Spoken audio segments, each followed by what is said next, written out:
Yes. Wonderful.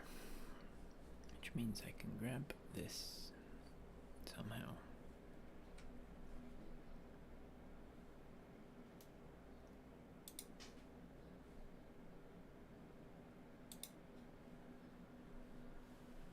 Where do I find the stream?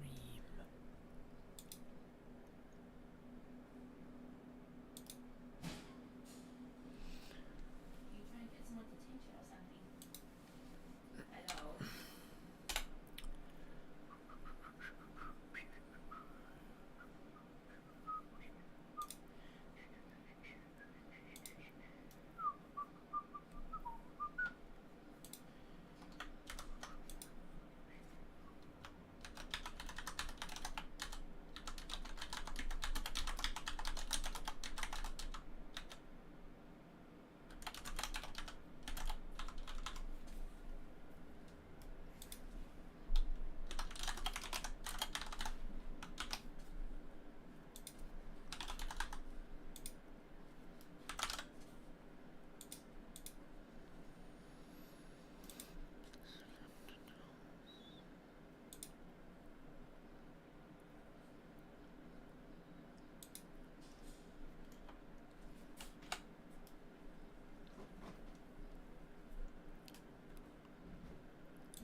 I think this shelf might be on a slant, but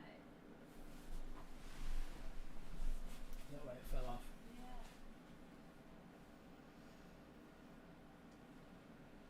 Well, we can fix that.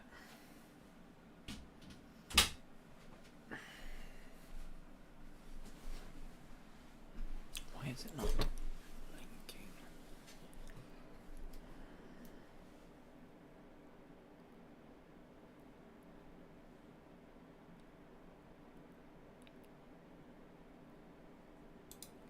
Why is it not linking it?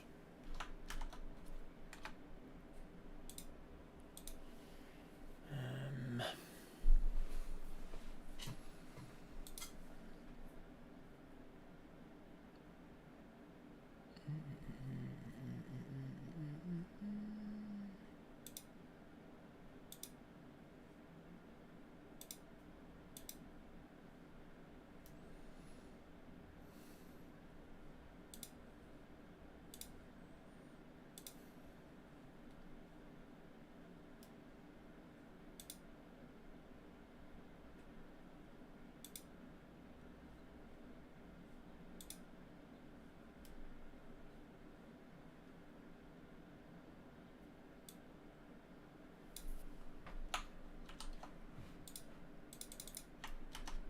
Maybe this works. There we go. Right.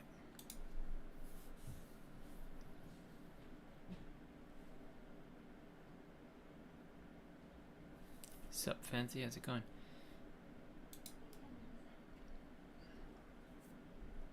I'm having trouble with the link. I think it's gone now. I think I did it. So I'm having trouble finding the link to the live stream. I think it's on.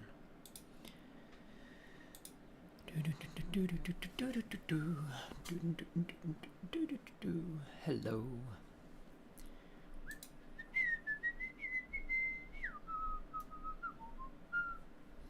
Seems like it's worked. People are coming in. How's it going? Hey Joe, Myth, L Brown. How's all of you? Oh man, I've got no water. I've got a little bit of water in my cup. Sup. Sup, sup, sup. How's it going? How's everybody doing? You feeling good? Adam, how's it going? Fella Gund. Spikes is here.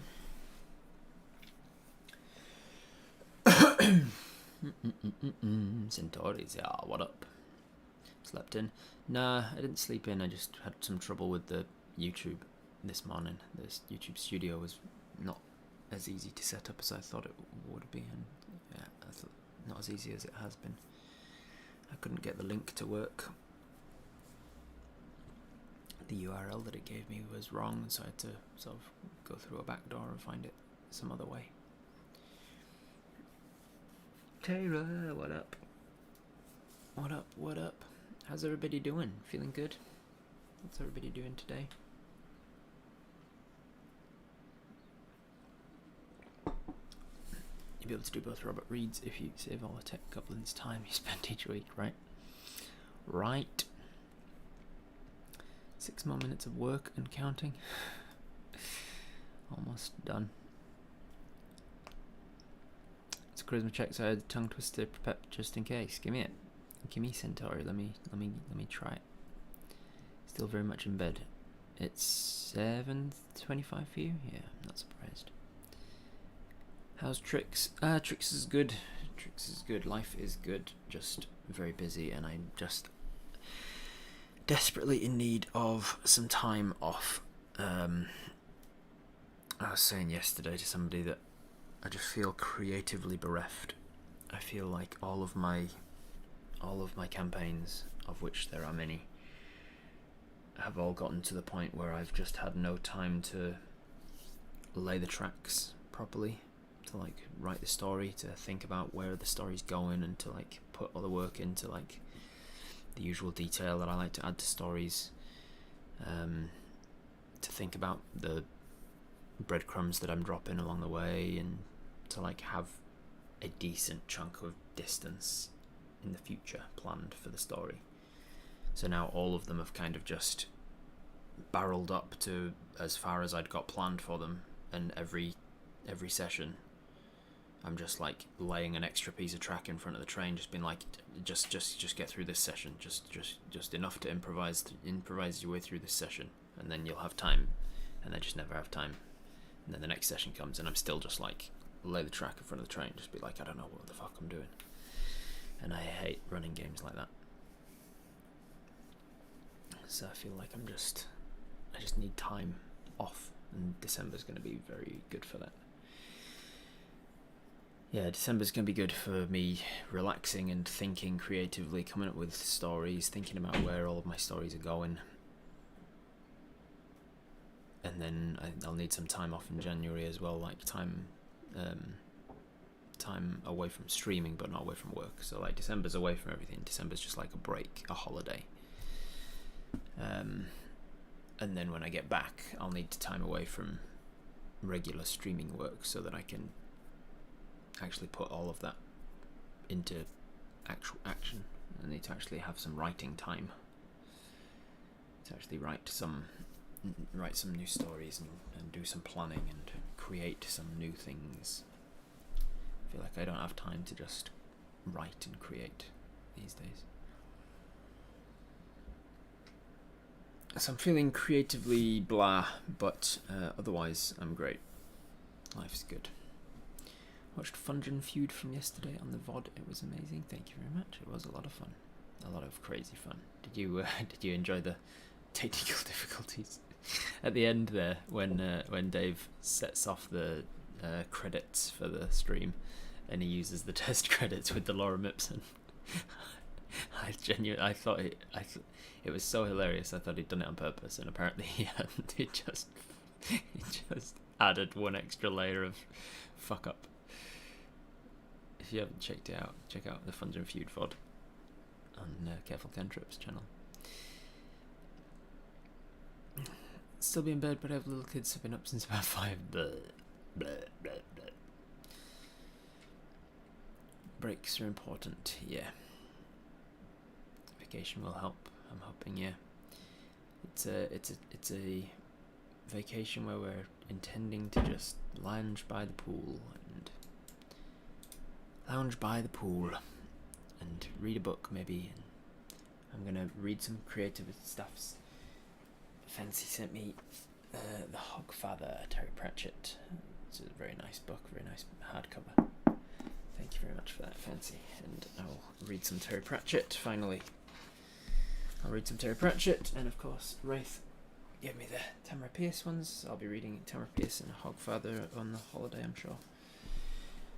I'm looking forward to it. I haven't read a book just for book's sake in forever, like years. I can't remember the last time I read a book just for the sake of reading a book and not for Robert Reads or something. Vacations will help, I hope, yeah. My sons account for some reason. Love the breadcrumbs leading up to this field, the old dragon fight. Yeah, that's pretty fun. A lot of people are like, he can't have had that much planned. Like the dream back in that, I was like, I did. I had it all planned out. We can't tell if that's any cancellation. Thank you, Lachlan. It does make me feel imposter syndrome when I do manage to get away with it, because I'm like, nobody knows that I'm just winging everything and I don't have anything planned anymore. Not healthy, yeah, I know.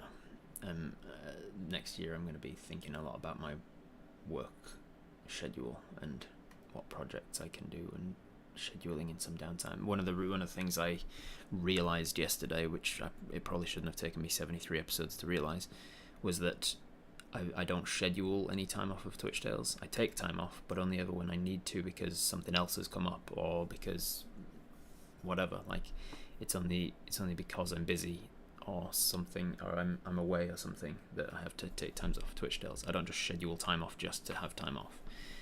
And I feel like I should. I feel like Twitch Tales needs season breaks, where I can take a week every few weeks or whatever to just be like, and I don't know what it'll look like. Maybe it'll be like a 3 weeks on, 1 week off, or maybe it'll be like a 5 weeks on, 1 week off. Whatever it ends up looking like, I'll have to think about doing a scheduled time off of Twitch Tales every few weeks, so that I can use that time to get ahead of myself, to get the next steps, the next stage of Twitch Tales planned out.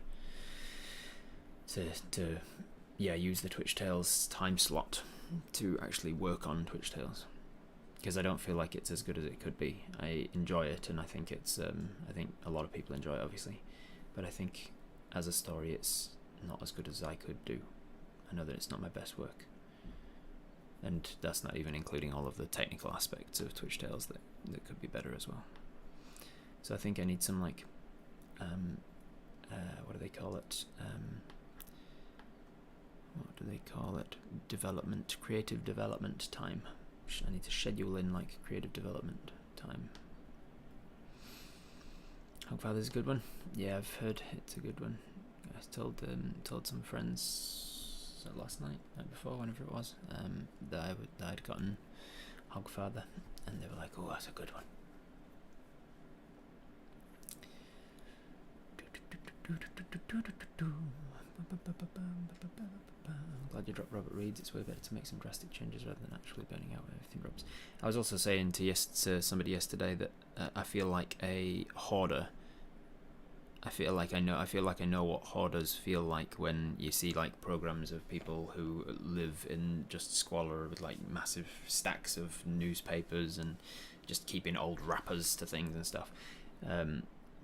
Because, like, you can look at them and go, like, just get rid of this or get rid of that, and they've always got, like, some reason to keep them all. They'll feel, I can't throw this out just in case, blah blah blah. And I feel like I know what that feels like, but for projects, because I look at my workload and my schedule and the fact that I'm getting, like, 5 hours sleep and not thriving on it, and I go, well, something's got to give. I got to get rid of some things to make some time. But then I look at all of my schedule, all of my projects, and I go, well, I can't drop this because of this reason, and I can't drop Twitch Tales, and I can't drop behind the scenes, and I can't stop doing these streams or that stream, or I can't get rid of this idea, or stop doing this project. And so then I just end up looking at my schedule and going, well, that's it, nothing, I can't fit anything in. And my friend said, like, yeah, sometimes I find that a change in project is a good sort of refresh, but that could also be a bad thing, because, like, you'd pause a project to pick up a different project just to creatively refresh yourself, and then once you go back to this project, you'd be compelled to keep going with that other project, and instead of giving yourself a break from it, you've actually just taken on another project. Sup, Amber Blanchard, how's it going? Yellow butter, purple jelly, red jam, black bread. Spread it thick, say it quick. Yellow butter, purple jelly, red jam, black bread. Yellow butter, purple jelly, red jam, black bread. Spread it thick, say it quick. Yellow butter, purple, Why is that a tongue twister? It doesn't feel like it should be, but it's actually much harder than you'd expect. Yellow butter, purple jelly, red jam, black bread. Spread it thick, say it quick. Yellow butter, purple jelly, red jam, black bread. Spread it thick, say it quicker. Oh, I almost got it. I stumbled on the thicker. Yellow butter, purple jelly, red jam, black bread. Don't eat with your mouth full. It's hard to convince people that the choice isn't do nothing versus drop something drastic. It's actually between drop something drastic or drop everything. Yeah. Yeah, that's a good point. Drop something drastic or everything collapses. Will the VLDL D&D episodes be on hold as well? Would be a good time to rewatch everything from the start and find Max and breadcrumbs. No, the VLDL D&D episodes are continuing. I'm not sure if they're taking 1 week off over Christmas or anything, but they're I think they're intending on going all the way through. The Buzzer Chaos was win. Yeah, that was fun. To be creative, I need time doing nothing for a while. Looks like I'm not working, but if I don't have that time, nothing useful comes out. I mean, fuck you. I've nailed it right on the head there, Adam. Like, it feels... I always feel so... I don't know if guilty is the right word, but, like, I feel so incapable of doing nothing. Because I'm like... My schedule is much too busy to be doing nothing. But it needs to be... It needs to be time... Like, the doing nothing is part of it, is part of the work that you need to do. And it's really hard to feel that. I can tell myself it. I can be like, yeah, sure, doing nothing's part of it and it's important. But feeling it when I'm actually doing the nothing is difficult. Because I'm like, well, I'll do nothing, but I'll listen to a podcast. And it's like, no, then it's not doing nothing. Just watching stuff as well. Watching stuff is a big part of it because I enjoy movies and TV, and I enjoy... There's a whole bunch of stuff on like my Netflix that I want to get around to watching, and things that people have recommended to me, like TV shows. But somebody recommends a TV show and it's like an hour long per episode, and I'm like, I'm never going to watch that because I don't take the time to sit down and watch an hour of something, because that's an hour of something that I'll be going, oh, I should be working.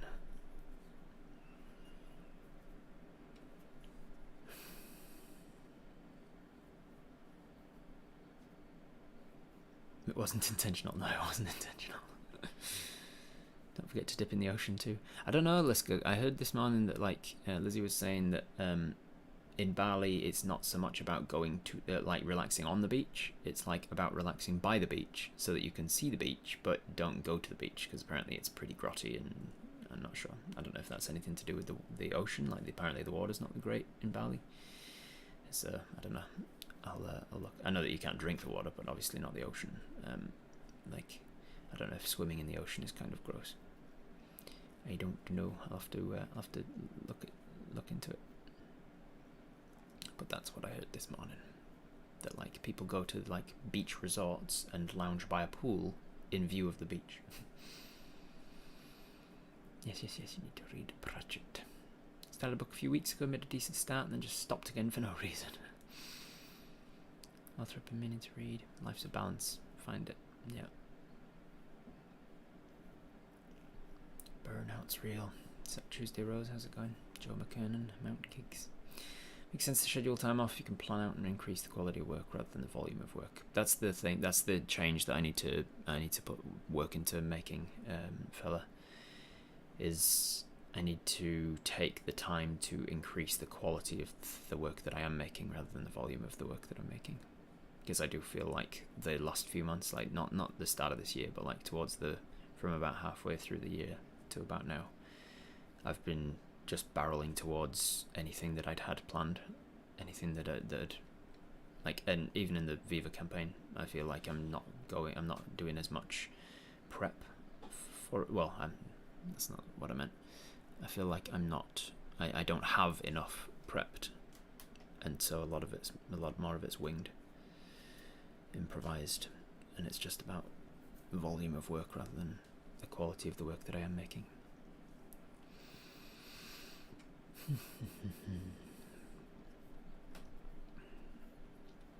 Season 3 of Twitch Tales, very invested. Excellent. I'm very glad to hear it, Jennifer. Season 3 of Twitch Tales, very invested. Many times I want to type my opinions in the chat. Yeah. And by the time you catch up, Jennifer, we might actually be up to date, because the problem we've had for the longest time with Twitch Tales is that the editing was much slower than the filming of new episodes, and so there was a big gap between the stuff that was on YouTube and the stuff that's live, and so people would want to catch up live and they'd get up to date on YouTube and then be like, I've got like 20 episode gap. But now there's like a 3 or 4 episode gap or something. It's very close to just being able to catch up on YouTube and then jump straight across to the VODs on Twitch and just kind of catch up on there. Almost. So a huge shout out to Fancy for all of the work that she does on editing them. I certainly couldn't do it without you at this fucking stage with my schedule. I can't believe that I used to do the Twitch Tales edits every week as well. It's just that everything always expands to fill the time, doesn't it? Like, I cut something out to give myself more time, and then somehow I just still don't have time because I've surreptitiously adopted more projects or something. Something else has come up. And then we can catch up on Twitch Tales. Yeah. If I take time off, people can actually catch up, because that's another thing as well. Like some people I know enjoy Twitch Tales, but got behind on it, and then just like the Critical Role problem, you've got hours and hours of content to catch up on, and you never find time to do it. So I think if I do have like something like a 3-week on and 1 week off schedule for Twitch Tales next year or something like that, then I'll be able to use that 1 week off to catch up on the next 3 episodes, and like to have something planned out for at least the next 3 episodes, sort of thing. And it also gives people a little bit more time to catch up on it. It gives Fancy more time to like keep up to date with the edits and stuff, because Fancy does so much for me that I'm like, it's not just the edits. Like, editing alone would take up the time if I was doing it. So I don't know how she also does all of the other stuff that she does for me. And if I'm taking more time off of Twitch Tales, more scheduled time off of Twitch Tales, I think we'll be able to keep up to date with the edits. How about Twitch Tales every 2 weeks instead of every week? Give yourself more time.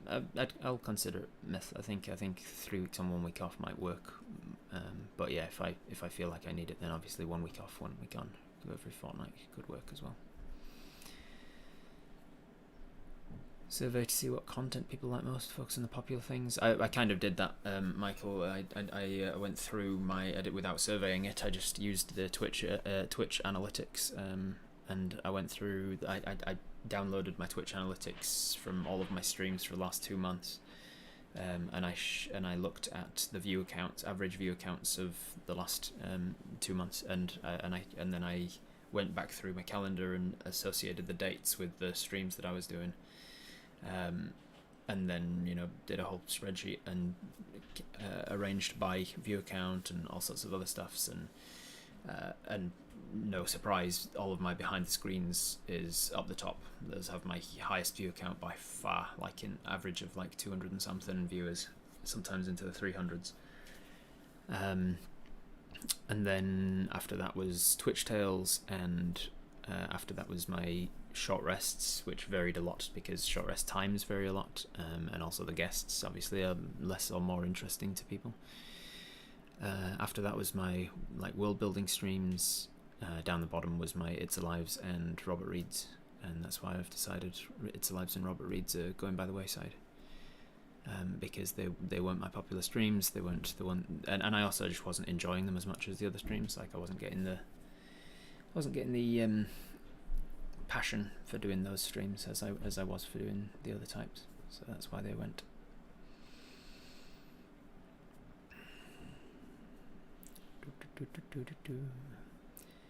It's worse when you're watching later and thinking, do a perception check, look around, damn it, Avis. And just after something appears, we missed for not looking yet.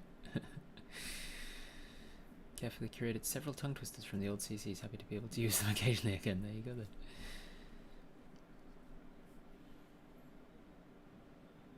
That's why you started doing downtime streams before, so you could be doing nothing, but the fact you were streaming it invalidated the relaxation. Yeah, that proved to be the problem. That my brain goes, you should do nothing. If you're going to do nothing, you might as well make content out of doing nothing. And I'm like, yeah, good idea. You're not fucking doing nothing then, are you?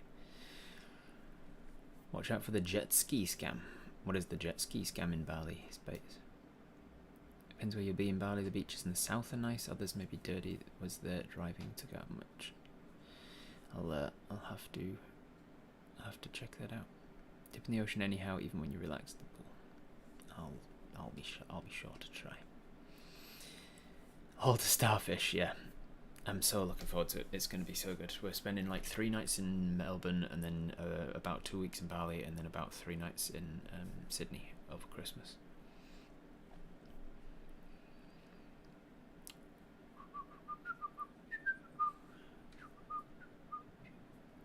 Never a truer word. Every job I have takes as long as the time I've got.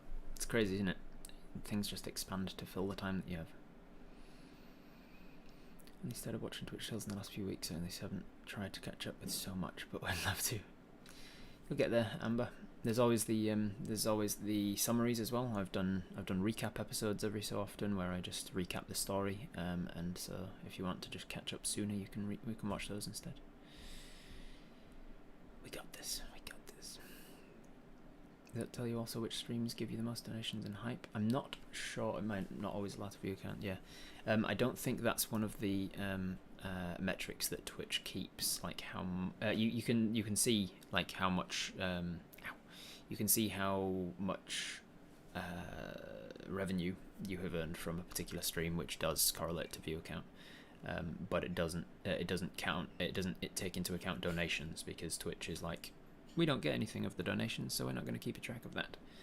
It's all the donations on Twitch are always just run through like a direct PayPal link, so Twitch doesn't keep any metrics on it. It's amazing viewer count. It is, isn't it? Behind the scenes, crazy viewer count.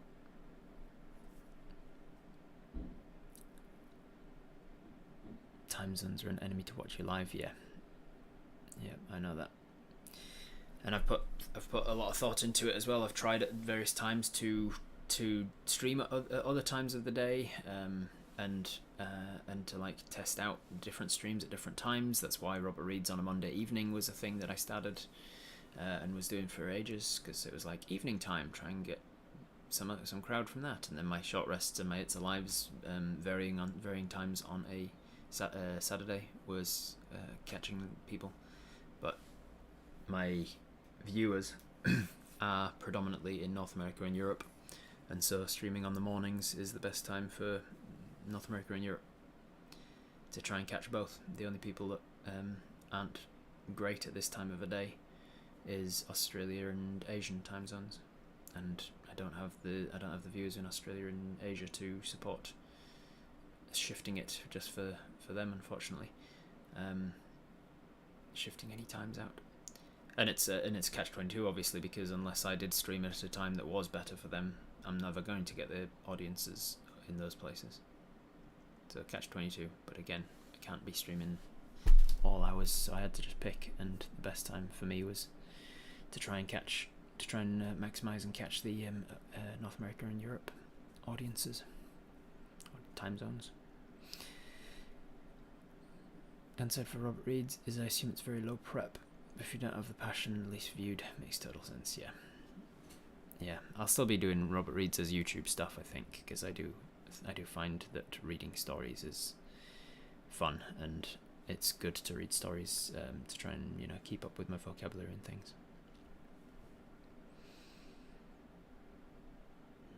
And the fact that I'm doing an audiobook narration, that's pretty exciting. Yeah. What can I tell you about that? I haven't signed anything yet, so I can't really tell you much, but I will tell you that it is it's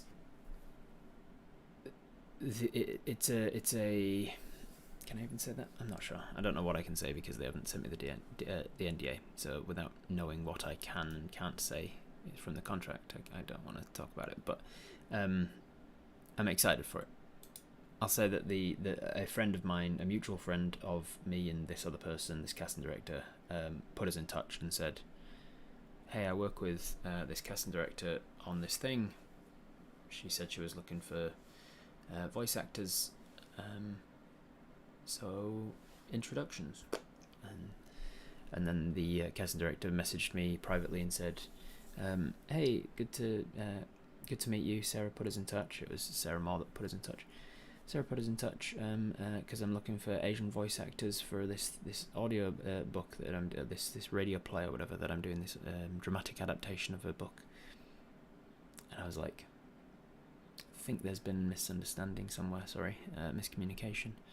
I'm Caucasian and from Yorkshire and not an Asian actor, but I am a voice actor, but not no Asian heritage at all. She goes, "Ah, sorry about that then." And I noticed I saw an opportunity, and I was like, "But you know, if you ever have anything for this, I'm very good at European voices, and I'm very good at British accents, and all this blah blah blah." And she goes, "Oh, okay, I'll keep you in mind." And then she got in touch and almost immediately and said, like, "Can you do Australian?" I was like, "Hey, can I do Australian?" And she goes, "Can you do Russian?" I was like, "Sure." And then she's like, "Okay, well, I'll have a look." And then she came back again almost immediately and was like, I've potentially got a book for you."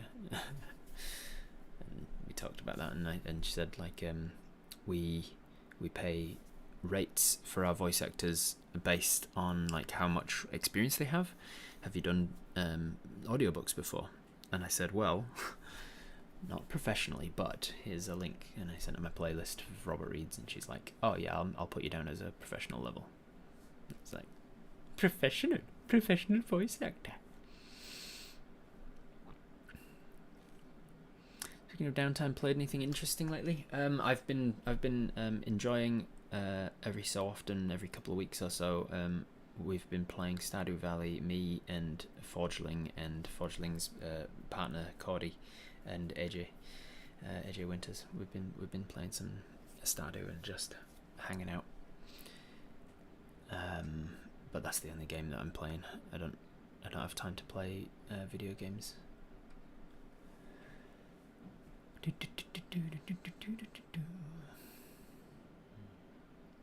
That song's an earworm. Which, is it the Welcome to the Internet? I was listening to that this morning and now it's stuck in my head.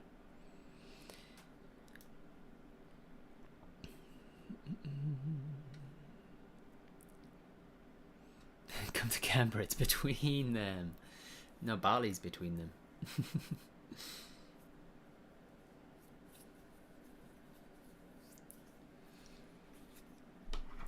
Totally worth joining in anyway and catching up in parallel rather than keeping missing out. It makes it easy to catch up with the story on the go. And thank you, Adam. I do try. I try and stay aware every week that I do Twitch Tales. I always try and stay aware of the fact that it might be somebody's first week, and it usually is somebody's first week. And so I try to do a little recap and recap the story at the very beginning.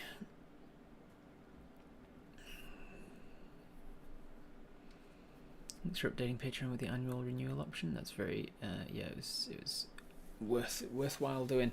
Also, the first time that somebody actually used the annual renewal was funny because Patreon didn't tell me in the little drop down notification that comes up on the top of your phone.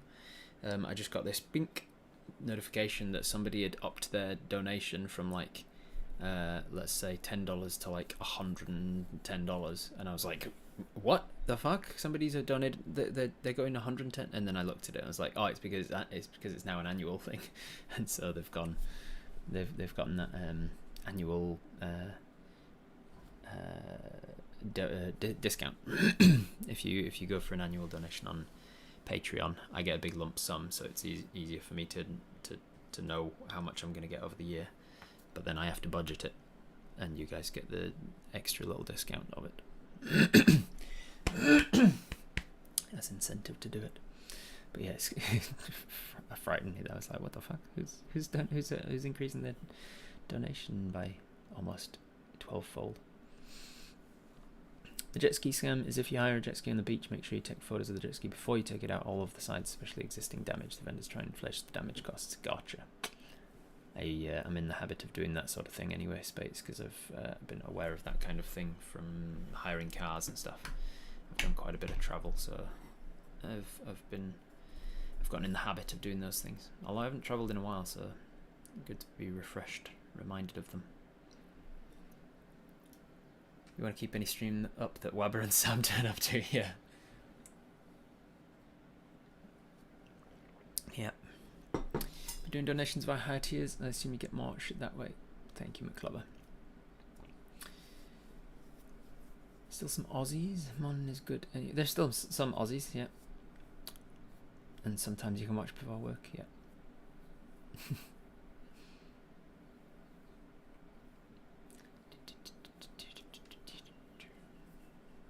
Audiobook jobs is exciting. Yeah.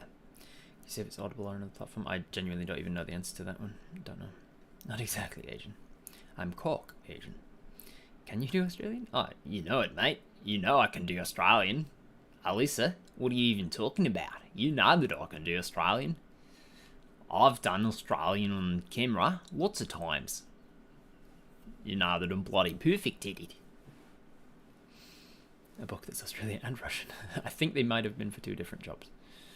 They didn't specify good Australian. She did say, "Can you do Russian?" And I was like, "Yeah, I can do Russian." And then in preparation, because she'd said that, like, and then said, "Oh, cool, let's have a chat on whatever day to talk about this book." Excuse me. Ow. Why is it always like 2 days after working out that my muscles hurt? My chest is super sore now because of working out 2 days ago. In preparation for the meeting about the book, I was like, let's refresh my Russian, and I went into International Dialects of English archive and started listening to Russian. I was like, oh, that sounds a bit French. Started listening to another one, and I was like, that sounds like Eastern Europe, and then Western Europe, and then listened to another and another and another, and I was like, none of these sound like my Russian. Am I even doing Russian? It's my Russian orc, who's kind of like this kind of Slavic noise. I'm like, this isn't even Russian by the looks of it. I listen to all of the Russian entries on International Dialects of English, and they're not like this at all. So I mentioned that to her. I was like, I need to work on Russian apparently, and she's like, oh, we're talking like stereotype Russian. It's fine. I was like, okay, you don't need like perfectly accurate Russian.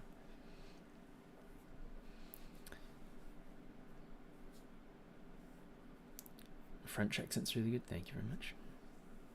You'll be hearing a lot of French accent in the next couple of weeks of Twitch Tales, because everybody's speaking Sylvan.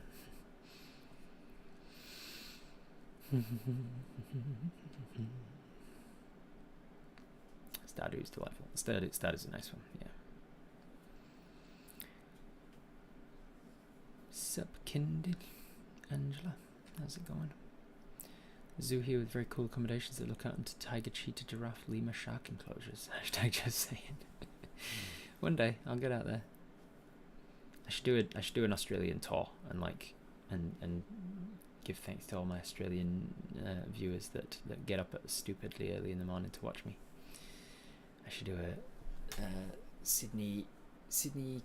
What would be a sensible tour? Because you've just got to go around the edge.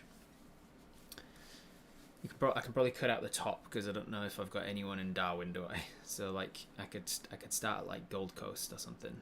Brisbane, Gold Coast, Sydney, Canberra, Melbourne, Adelaide, and then just like jump across to Perth.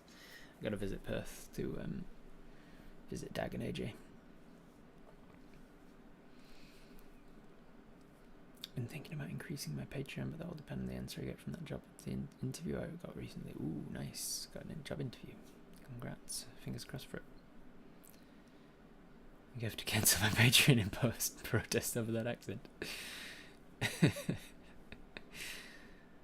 Dag was aggressively Australian during Function Feud, yeah. Dag Dundee. Dagadile Dundee, I think he said. Delayed onset muscle soreness. Got a lot of experience with DOMs.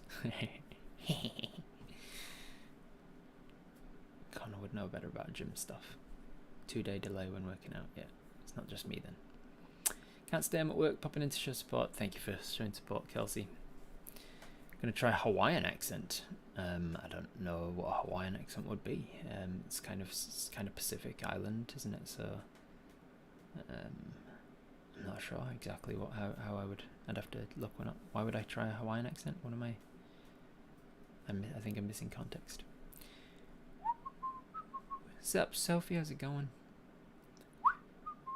Cough. Skip Adelaide. Why would I skip Adelaide?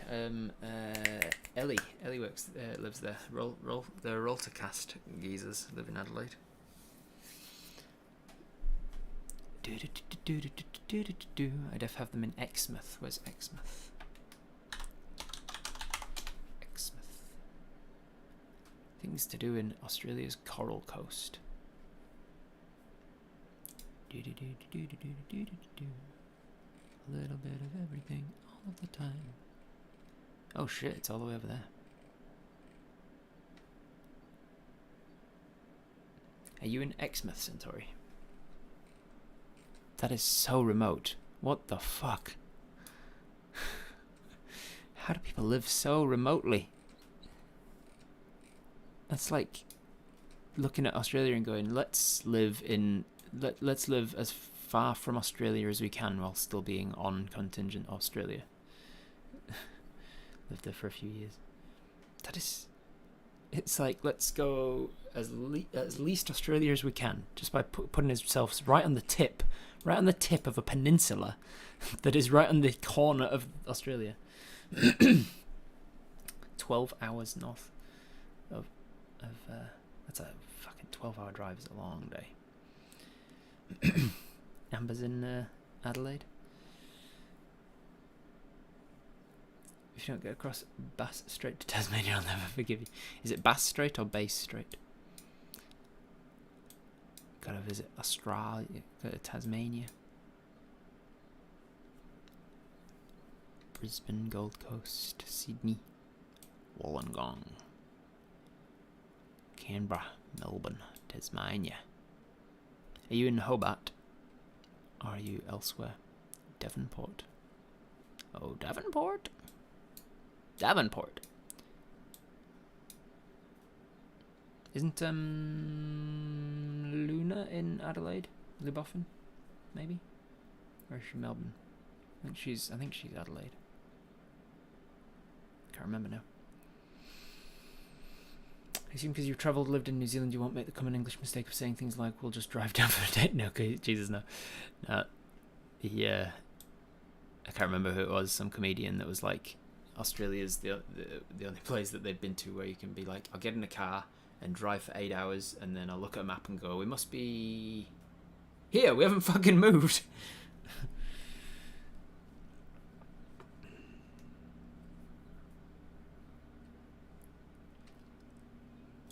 According to touring comedians, Skip Adelaide, the city itself is quite nice. Any thoughts about international travel next year? I've got lots of thoughts about them. Yeah, I'd love to. There's a few places I want to live. A few places I want to visit, to travel. I want to go back to the UK at some point next year to visit my nibblings and to catch up with my brothers, to introduce my oldest nephew to D&D, get him hooked, because then I can be the favourite uncle. So I want to visit them. Only makes sense to do it in summer. So at some point in British summer, I will probably be over in the UK. While I'm there, I might take some time to do a little tour of the UK, meet up with some peoples. I don't know. It's all pipeline ideas at this point. We're also next year thinking of going to Detroit area, because Lizzie's got a friend there that's that are going to be celebrating some anniversary, and she wants to see her and meet her new baby and things. So we might be going out that way, and while we're out that way, we might be going to we might be doing like a couple of US stops. Like we might be Lizzie wants to go to New York City again, so we might do that. Also, we want to visit Mexico, so we might do that. We've got lots of travel plans that Lizzie and I want to do.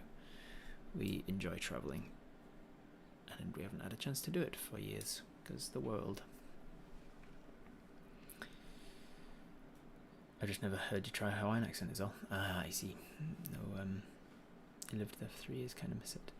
I don't know what a Hawaiian accent would sound like. Unfortunately, I'd have to look it up.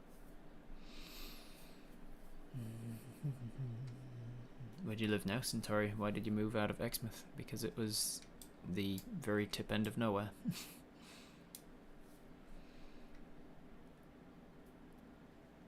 Heaps of festivals down here. Burt Monroe Rally, Oyster Festival, Field Days, all the things that are in your demographic.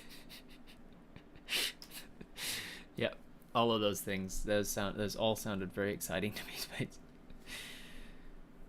Probably be living on the mainland by the time you get here. When are you moving? Why are you not staying in Tasmania? See you later, Angela. It's insane that you can have a 3-hour flight. Like, you can have just one side. Like, just not even the full length. Just most of the length of one side. One small side. It's got long sides, short. Like, one of the short sides of a kidney bean. And not even the full thing of it. And that would take you 3 hours to fly it. And that's the country. Australia's too big. It shouldn't be. It doesn't. It's not allowed to be that big. And not have anything in it for most of it. There's just, I love how Western Australia is just like most of Australia. It's just like a big, huge. It's almost half of Australia that they've just called Western, and they're like, and there's nothing there. You look at Google Maps, and there's just like a massive road that leads across the top, and then 2 roads that lead down the side, and then 1 road across the bottom again. And there's like 2 roads through the middle of Australia, and everything else is all on the east. It's just too big. It's just too much land. Currently in Launceston, my parents' farm on Flinders Island. Why am I so croaky? Need to go get some water.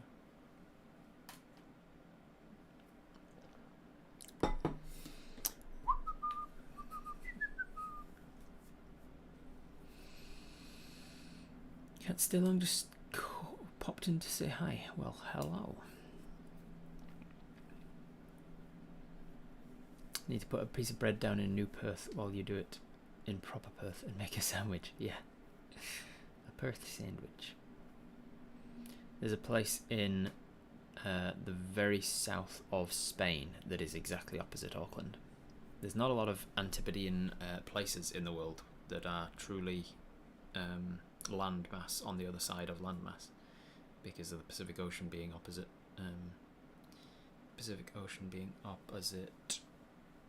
Most of Europe, Africa, and the Atlantic Ocean being opposite a lot of Asia, and so there's not a lot of places in the world that actually have land on the other side of them.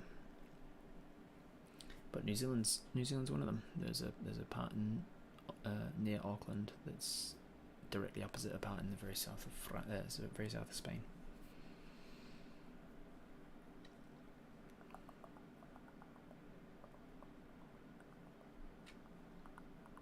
I'm getting stink eye from the boss.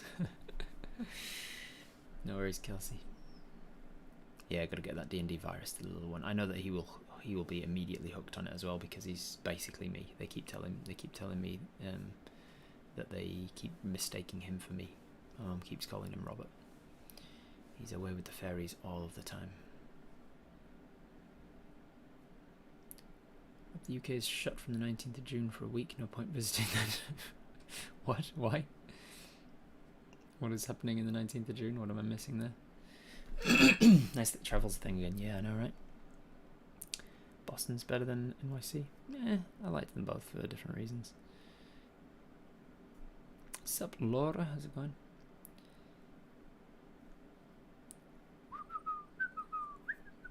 Australia was too hot, so I moved to Greenland, and now I'm in Germany. Moved around a bit. 3 hours to go Exmouth to Perth, and then 6-ish from Perth to Sydney, and then 12 from Sydney to LAX, and then 3 to Seattle, where I wanted to go home. Christ, that is so. So to get anywhere from Exmouth, you have to first fly 3 hours to Perth. That's just the first leg to get somewhere where you can travel from. I can't imagine anyone wanting to live that remote, to be like, to even get to Like what other people would assume to be like the first leg of your journey, getting like an Uber to the train station or something. That little first Uber to the train station ride is a 3-hour flight just to get to the place where you can then actually travel from.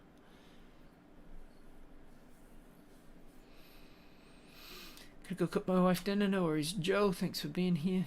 Western Australia thinks they're their own country. Well, they're bigger than a lot of countries.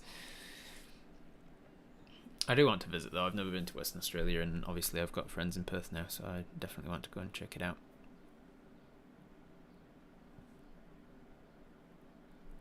Genuinely, it's cheaper and quicker and closer for me to visit Auckland than it is to visit Perth by like 1,000 kilometres. Insane. Roughly the number of roads in Scottish Highlands, but also a lot smaller. Yeah. Always wanted to visit Australia and New Zealand. Do it.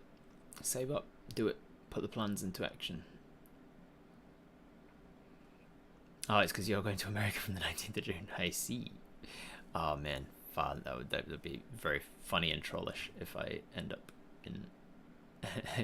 going to the UK for a week from the 19th of June.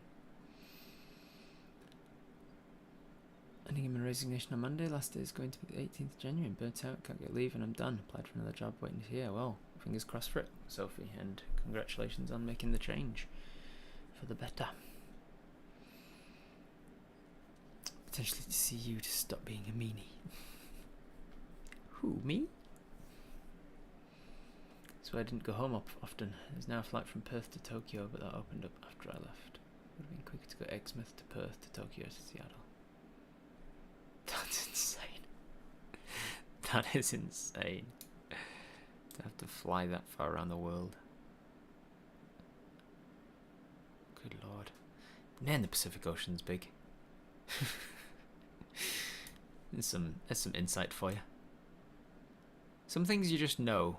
Like, you learn them as a kid and you know them and you think, oh yeah, Pacific Ocean is a big ocean, most of the world. But like, every so often you'll see it on like a globe. Or like Google Maps here. And you go, oh yeah, it is fucking obscenely massive.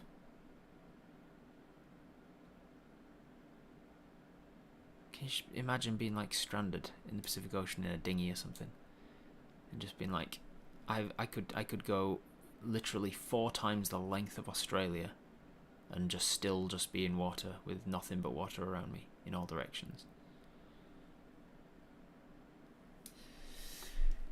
It's just so much of the world's surface that we don't even live on. Not yet. As soon as the oceans are... Oh no, I was going to say the oceans boil off, but the oceans are rising first. The oceans are getting bigger. The oceans are going to keep getting bigger until all the ice is gone, and then they're going to start boiling off. My first Patreon stream. Well, there you go then. Welcome along, Julie. Have a house viewing tomorrow. Nice. Law would kill me. She couldn't kill me. She wouldn't be in the same country. Western Australia wants to be independent when they're getting back less than they put in tax transfers. We go remarkably quiet when it's the other way around.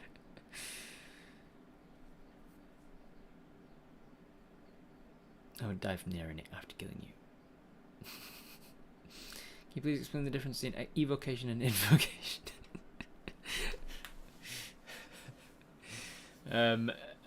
It's funny. It's funny because both are D&D terms. Evocation is the school of fireball and lightning and damaging spells. And fucking Leomund's tiny hut for some reason. And invocation is the things that warlocks get. Their little extra special features and traits that the warlocks can pick from, like a little menu of them. They get to choose a bunch of invocations. Things like superior dark vision, or extra damage to their Eldritch Blast, or the ability to pull or push with their Eldritch Blasts and stuff. The little customizations that warlocks get. I have no money and can't leave work for it. On top of that, I have 7 cats to care for with no one to help. That's a lot of cats, Jennifer. So if it's less than 6 hour flight, it's a short jaunt for me. Sometimes if you're alone in the middle of the Pacific, the closest people could be astronauts on the ISS. Yeah, fuck, that's crazy, isn't it? closest living human is an astronaut on the International Space Station. Also, how close that is to the ground is insane. It's kind of almost worrying how thin the atmosphere is. Like if you look at a globe and you think about like, oh, what's the limit of space, and you think about putting like a big aura around the world of like, here's a little bubble, and it's like no, it's like a skin, not a bubble, it's like a tiny little skin, and that's between space, the vacuum of space, and breathable air.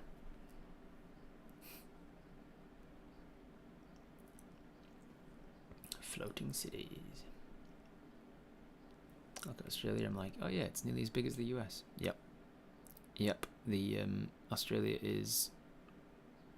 Which is bigger? Is the US... Is the contingent US? Because obviously Alaska sways things a little bit because it's fucking huge.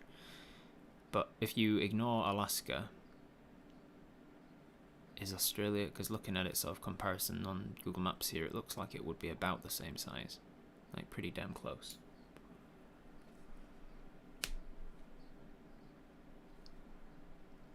Point Nemo in Pacific is the furthest. Yeah, Point Nemo in the Pacific. I've heard of that before.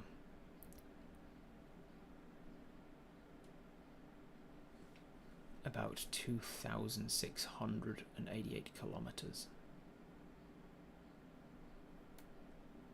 About 2,700 kilometers from the nearest coast. You could be at Point Nemo and just be like in every direction and just be like, well, I'm fucked.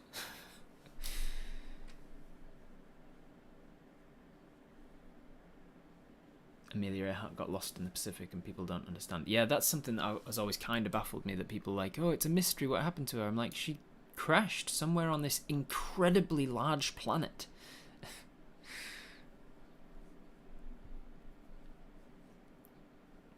Puts into perspective how the old wooden boats circumnavigate the globe. Yeah, mapping the stars, like canoes and stuff. People just the all of the different Pacific islands, and how they all just kind of have known for hundreds of years where each of the islands were, just from like stars and weather patterns and where the clouds are on the horizons, because they're like, well, those clouds are the type that form over land, so there's land over there. And just knowing the currents in ways that have been passed down through like oral tradition and stories and stuff, and how hundreds and hundreds and hundreds of years ago people were navigating the entire fucking Pacific Ocean in just wooden boats with oars and wind.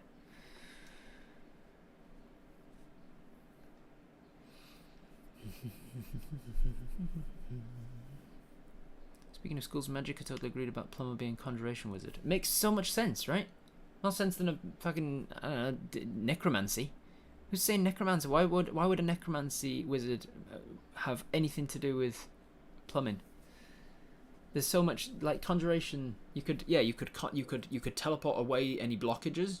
You could conjure in any parts that you needed. Like conjuration wizards from level 2, I think, can conjure any non-magical thing that can fit in their hand.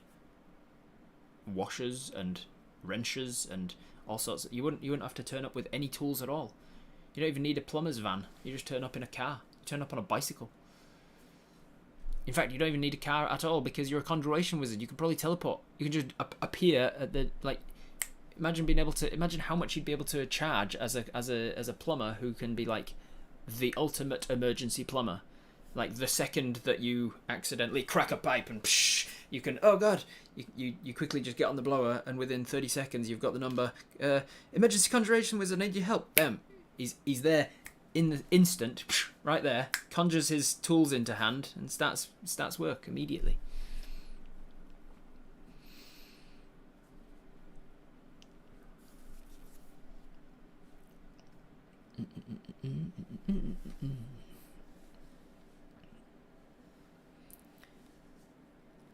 Nemo means no one, does it? Captain Nemo.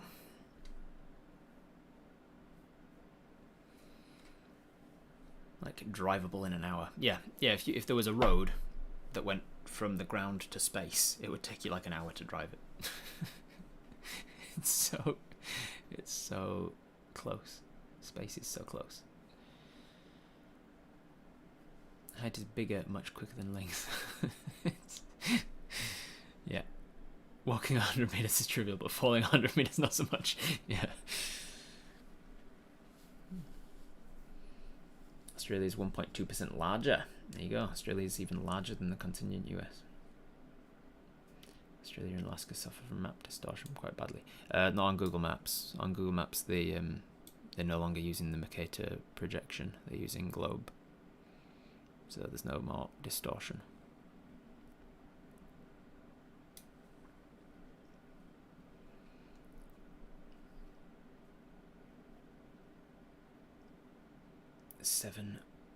.6 million square kilometers and 7.7 million.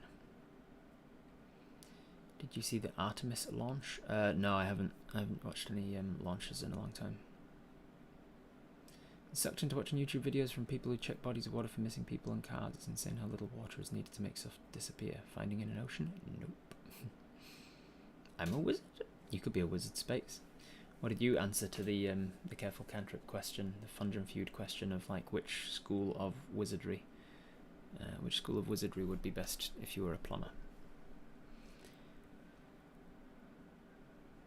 Transmutation was the right choice because all of the different water spells are transmutation spells, almost. They're like walk on water and water breathing and conjure water and destroy water and there's a few others, I think. They're all transmutation, plus being able to transmute the pipe into something more malleable and then just like pinch it closed to stop it leak, to stop it spraying or whatever. Transmute from one thing to the next. I think that makes most sense. People are able to navigate with the stars, and now we get lost in the way to the dentist without Google Maps. To be fair, people can't navigate to the dentist with the stars. You can navigate over great distances and plains and oceans, but nobody's navigating short distances using the stars. I voted illusion for the film plumber question. Just like cover it up.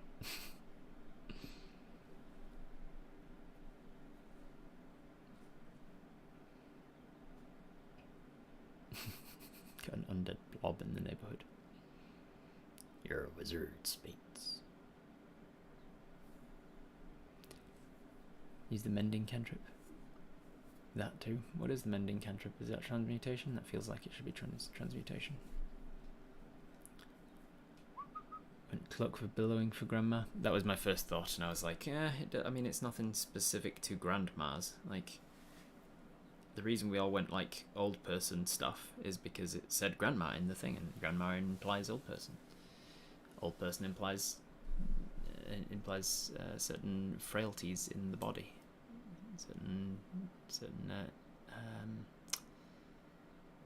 what's the word? Certain parts of the body that are letting you down. If it was just like, what's the best common item to give as a gift, just without being specifying grandma, Cloak of Billowing would have been my top choice. They now found genetic links between a now extinct, though mixed descendants exist, population in South America and indigenous Aussie populations, meaning people hit Australia and then boated to South America. Wow, that's pretty crazy. That's cool. Think more on artifice using existing materials to make something work again. Don't start learning D&D so I know what everyone's talking about. I had to do that with Minecraft so I knew what my nephew was talking about. You gotta do it. You gotta do it.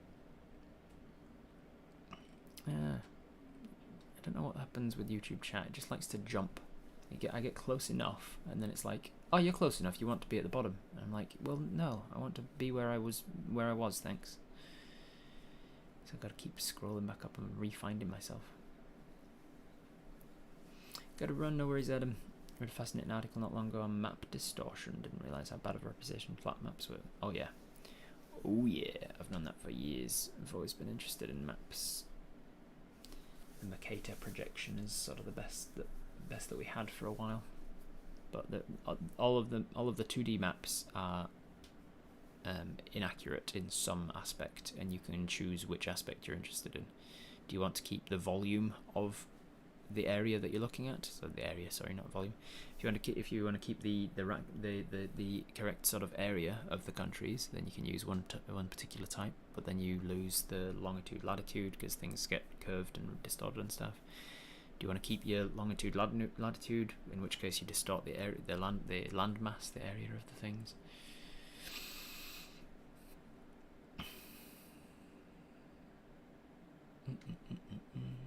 Mapmen have good video on map projections. Mapmen have good videos on a lot of map things.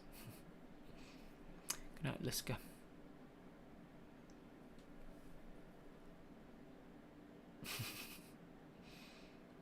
Wand of Scowls would have been good for Grandma. Making people scowl just for the pranks, just for the lulls. Grandma would love a necklace of Fireball. Fucking dag. It's the best reference for beginners. We'll buy it for my birthday on Sunday. I can listen to Twitch Tales while studying, aka with being lazy. Best reference for beginners. Ooh, how do you get into learning D&D? If you're a reader, if you like to read, then just get the Player's Handbook. Player's Handbook's going to be the best place to start because it's got all the rules that you need to play the game. Hands are difficult to cast and fingers are the worst. Right. Right. I got myself a PHP last week. Happy birthday in advance. Plan to get the Player's Handbook soon. Download the basic rules from the website in the meantime, and I've started reading. Nice. Dag needs to up his D&D knowledge. Yeah, need to stop playing Pathfinder. Player's Handbook's great. It is. It's a good one. And I'm looking forward to the next Player's Handbook and what has changed. Dagon, Dread, and Mindari, and a new guy, Cole, that I hadn't met before. We have created characters using the 1D&D ranger expert things, and we're gonna run like a little one shot or something, just like using the 1D&D rules as they're coming out, just to test them properly, like play test them and stuff.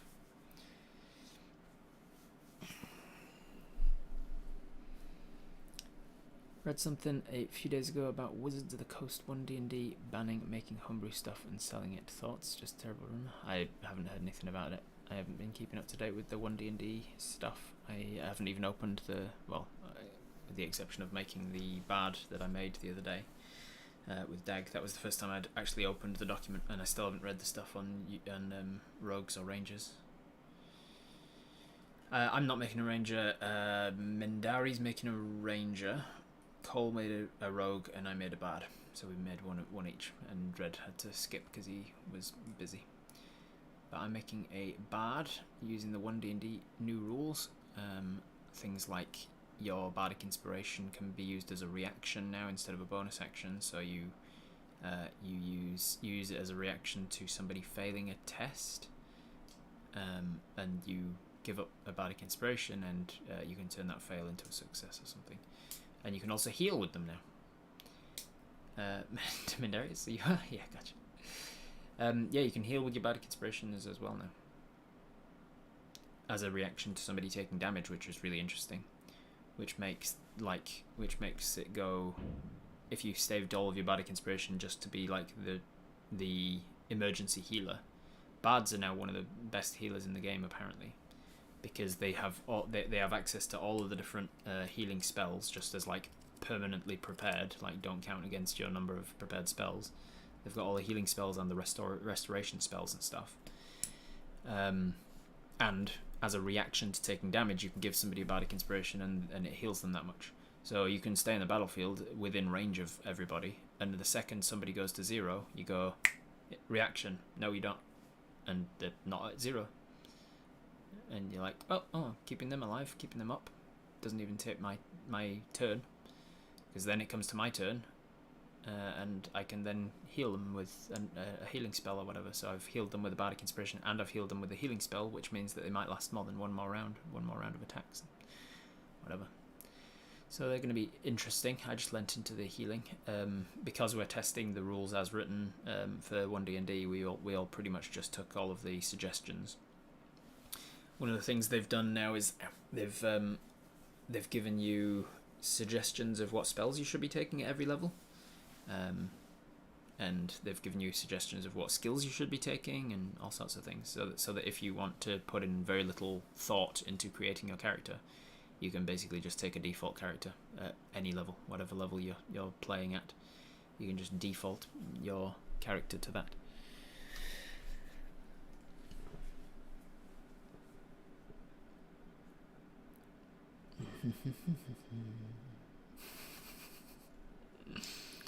Let's know if the inspiration change makes them feel rubbish now. Yeah, it'll be interesting. Because I also lent into the musician thing, because they said in the first, when they released the first document, they said, we had a problem with feats in 5e that if you were playing a healer of the group, if you were playing a cleric or something, new people would assume that taking the healer feat would be a good idea. But if you're already a healer, taking the healer feat was kind of a pointless double up in 5e. So they said, one of our designs for this new edition, or not calling it a new edition, whatever, but this new 1D&D, that one of our designs for that is that the feats that you think you should take as a newbie coming to the game are actually useful feats to take. And I don't agree with him at all. Having looked at the feats, I'm like, no, those are still crap. Like, you don't want to take that, because I'm playing a bard, and so I wanted to test his suggestion that, like, oh, look at the feats that you think you should take, and they're still good to take. So I was like, all right, I'll take the musician feat. So I'm a bard, which gives me 3 musical instrument proficiencies at level 1. My background, I think, gives me another proficiency in instruments. Oh no, my race, I can't remember. Background or race gives me another one. And then the musician feat gives me 3 more proficiencies, but like, I'm already proficient in 4 instruments. When in a D&D campaign are you ever going to need or like benefit from having a 5th, 6th and 7th musical instrument proficiency that you're not already covering with the first 4? But whatever, now I have 7 proficiencies in musical instruments. The musician feat also allows me to use to do like a rousing song at the end of a short or long rest, giving everybody inspiration or something. But inspiration, DM inspiration, not bardic inspiration. DM inspiration is so easy to acquire in all of the rules that they've given out so far. Like, they've said one of the options was you can get it on a nat 20. Anytime you roll nat 20, you've got a DM inspiration. Another one is like, if anybody's playing a human, they have inspiration at the end of a long rest. Also, there's like left and right and center. There's all these different ways. Oh, if you ever get inspiration and you've already got it, you give it to somebody else, so you're bouncing inspiration on. So the musician feat of giving everybody inspiration at the end of a short rest isn't actually going to be that useful, because any humans in the party are already getting it, and anybody who's happened to have rolled a nat 20 that session has already got it. So I don't know. I think it's going to be a pretty shitty feat to take. But I wanted to do it as written, do it as they've been suggesting in the 1D&D videos and things, the interviews that they've been talking about it, and the changes they're making and stuff.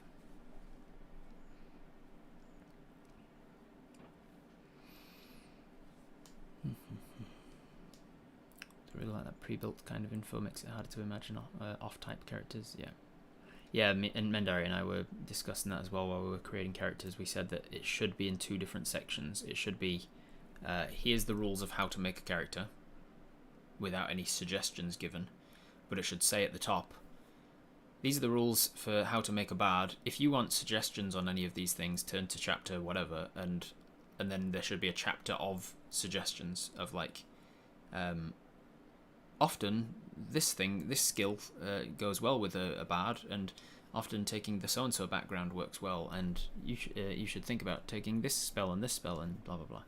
Then people who need a little bit of hand holding can turn to that chapter and read it, but it's not putting it right there in the bard, like intrinsically built into the area where you're going to be building a bard, because then it makes you feel, then you see, take this and this skill, or 3 skills of your choice. It can make people feel, especially new people, like taking anything other than the 3 that they've suggested is doing it wrong. Oh, that I shouldn't take. They've obviously got chosen the best ones. So if I take anything else, then it's not as good. And you're gonna have a bunch of people just having a really generic first character, and some of the excitement of D&D and the things that get you hooked in D&D is like really falling in love with your first character because of how you've created them and they're so unique to you, and you're the only person who's ever played that. But with a suggestion for every spell that you should take at every level, and every feat and every skill and everything, you're going to have just a bunch of pre-built generic characters. Used to play Magic the Gathering in the 90s. So-called friends stole my $200 of cards during that time. Holy shit, that's a lot. I'm just start up again, but I don't recognise the game anymore. Yeah, there's a million different cards, I imagine. Very vanilla ice cream, yeah. What if I don't want a musical bard or an archer ranger or a thief rogue? Yeah, I know, right? That's another thing. I'm like, why should my bard have to be a musician and not an orator, a performer, a juggler? I just got this notification. That sucks. Classic Sam, but welcome in. Good to see you. How you doing? Talking about the new D&D 1 rules, yeah. You never know when you'll need a character that has 24 language proficiencies.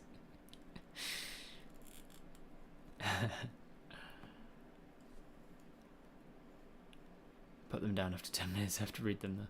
Yeah, I haven't finished reading them, the new rules yet, the new suggested rules. Inspiration just for being human is something I wish I'd benefited from the start of each day. Yeah, waking up inspired to start the day. RPG Bot does a great job of color coding spells by class between essential and useless. Yeah, I've seen a bunch of those, Giant in the Playground, is it called? That does a bunch of that stuff as well, like tier level, all of the spells and feats and things for different classes. I don't know if I don't like the 1D&D stuff because it's actually not great, or if it's just being back in my day. Yeah, it is a tough one to know. Like, am I just being reluctant to change right now, or is this actually just not good? That's why Dag was like, we need to play it. We need to actually play test them properly and use the rules as written to get a real feel for, is it actually good? Is it actually a fun game? And we should treat it like we're not playing D&D. Like, treat it like we're playing Sexy Battle Wizards or some other RPG, where we can just be like, let's play this other game called Wandund, and see if we enjoy that game, and then we'll play a 1-shot, 2-shot, whatever it is, and go, we enjoy this game. This is good rules.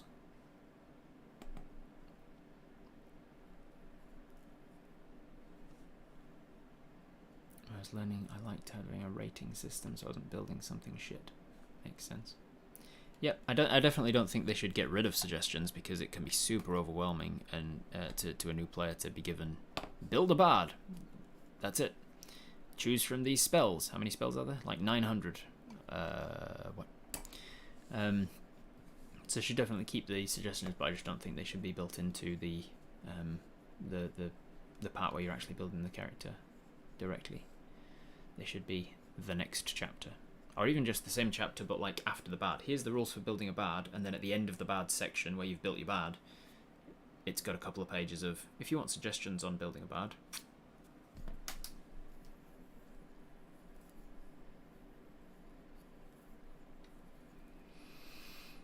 Bad puppeteer. You're doing well, busy at regular work, steady at Twitch stuff. Good. I think some spells are missing and didn't take all their essential ones, but it was nice to know what to never take. Like, not mix wizard and barbarian. They're changing all the creature stat blocks too? They will be, yes. It'll be backwards compatible, they say, so they won't be changing them drastically, but they are introducing new versions of each monster and calling the old ones Legacy or whatever, and so it's a new edition, and they're not actually all that backwards compatible, because now you have to constantly be looking between two different stat blocks on D&D Beyond of like, which one do I want to use and what are the differences. It's just super awkward that they're trying to shoehorn this into being not a new edition. But yeah, there's going to be new stat blocks for a bunch of monsters. You can still use the old monster stat blocks apparently, but the new ones will be better. And they are better in some ways. Like I like that they're finally addressing some things that the pedant in me has always hated. A bunch of D&D monster stat blocks have, so they've all got a section on the stat block called actions, as in like, if you're overwhelmed during a fight and it comes back to the NPC's turn and you've got to deal with what this monster's going to do, you can ignore all this top stuff and you can look at actions and you can choose one of the actions that it can do on its turn and then move on. But so many of the stat blocks for the monsters have actions and bonus actions and reaction stuff just in like the features part, like once per day they can do this, or spellcasting. Spellcasting is a feature that's in the feature tab of the feature section of a bunch of different monster stat blocks in current 5e. Current 5e formatting, like how they've chosen to do it is put any spells that the monster can cast is up here. So you get, if you're sort of glancing through and you look at actions, you can go, oh, it's got a multi-attack, bite and claw, and it doesn't mention the fact that they can also cast spells as actions. So one of the changes they've been making in the stat blocks that I've been seeing have been that anything that is a bonus action is actually being moved down to a section called bonus actions and out of the features tab. Stuff like that's useful. And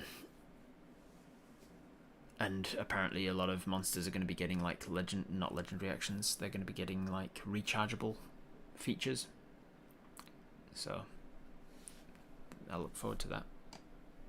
Having more unique, interesting things that a monster can do as a rechargeable thing.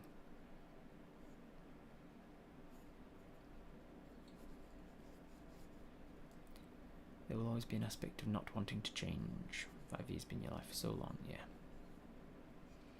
More books to buy, yeah.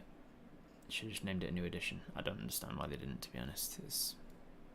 I guess because they don't want to put people off making them think that they'll have to buy a new book, so it's easy for them to go like, oh yeah, you won't have to buy a new book, it's backwards compatible, it's not a new edition, it's just the new evolution in this edition. And then they just make it a new edition.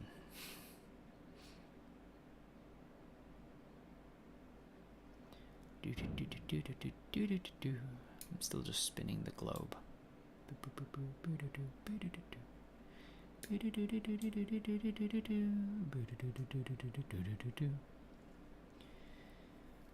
Adding all the things you already do into the new rules when you get your commission. Yeah.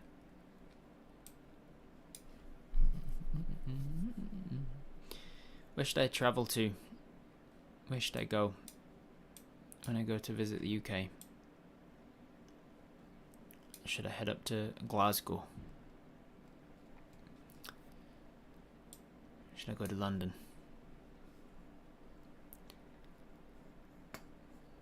Should I go to France? Vive la France.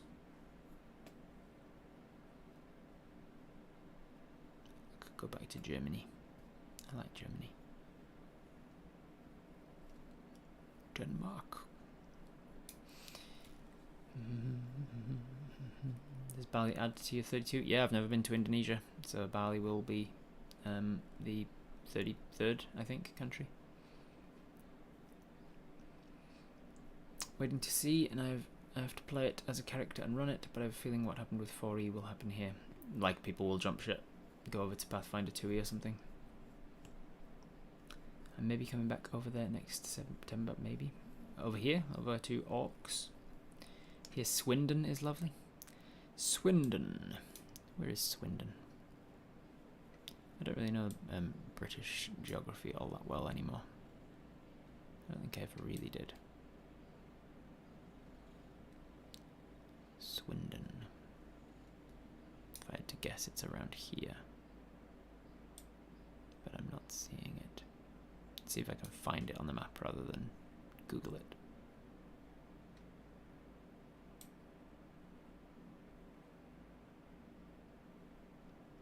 What county is Swindon in? That'll help because I'll try and remember the counties at that point.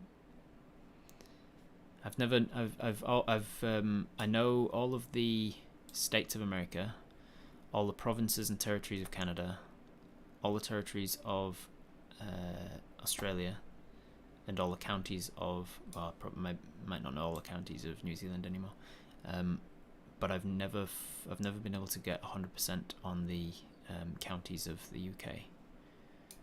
I can do pretty well, but I never actually finished that study of being able to name all of them. I haven't done the states of America in ages, actually. I wonder if I'd still be able to get them all. I think I probably would.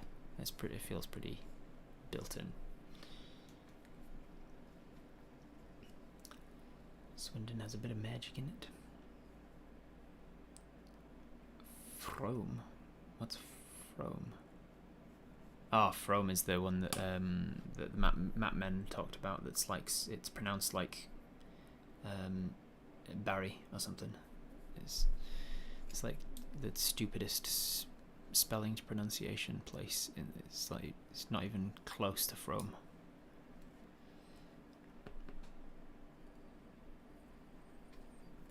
Oxford better than driving south. Nice. Cool. I was joking, Swindon's a dive. Go find the real Perth.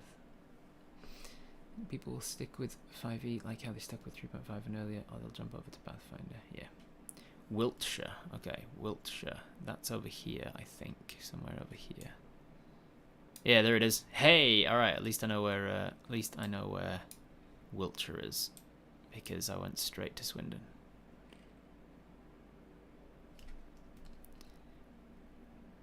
Yeah, Oxford, Bristol and Reading and Bath. There's a traffic signal there. Laura, if you can get Rob to go to Magic Roundabout IRL, I'll give you a cookie. Magic Roundabout.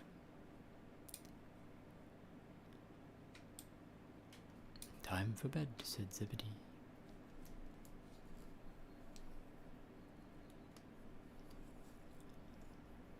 It's called a roundabout, fella, not a traffic circle.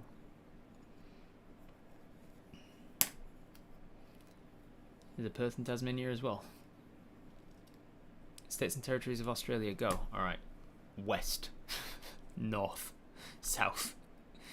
And then they went, we should probably split these up a little bit more. Queensland. I always have to remind myself which is Queenstown and which is Queensland. Queensland, New South Wales, Victoria, Australian capital something, Australian capital territory, Canberra, essentially. Tasmania. Did I miss one? Victoria, New South Wales, Queensland. Is that all? I think that's it.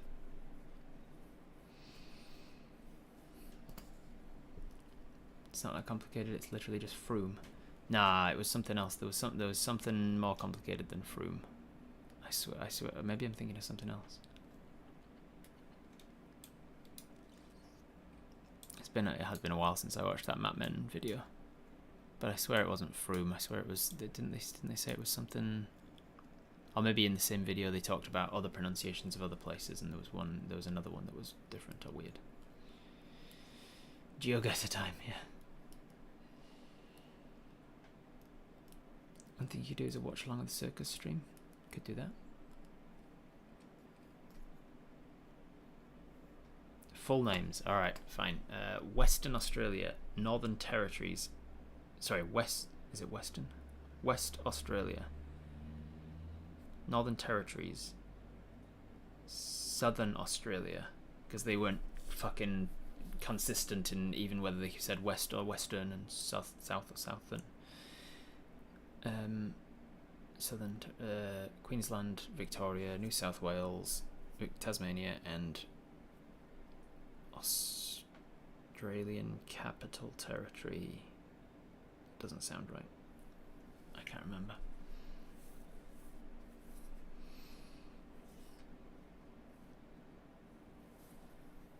Bath is lovely, Birmingham's central but not great. Bath. I don't know if I've been to Bath. Bath, the poshest place in the most country of accents. Bath is in Somerset, where all the farmers are driving combine harvesters, aren't they?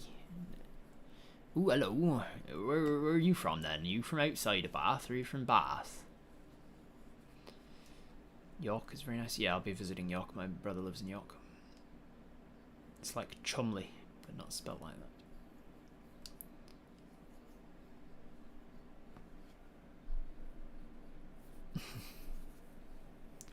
Western was right. So it's South Australia and Western. I always forget which one's which. So it's Western Australia and South Australia, rather than Southern Australia.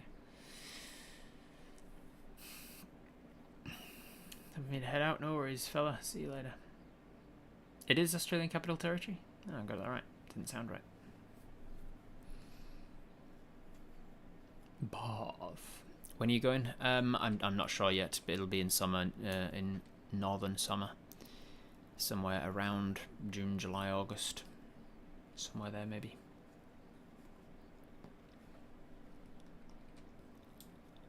We'll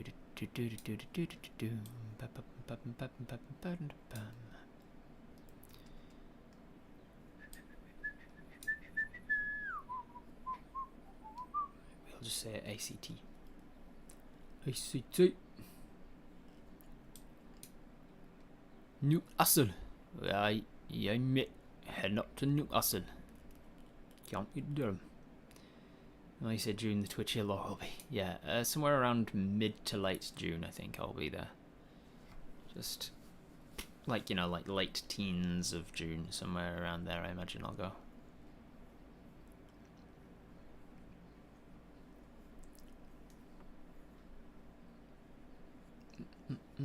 Kiwi agency nurse was impressed when I pronounced Taupo correctly. Taupo. I swear if it's that week in June, you have to come over to Boston on the way home. Supposed to visit sister and her kids in May in London. I'm going to Circus World Museum in Baraboo. Circus World Museum. Circus World Museum.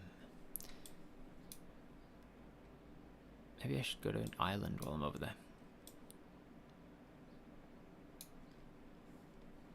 I just want to travel again. I want to see the world.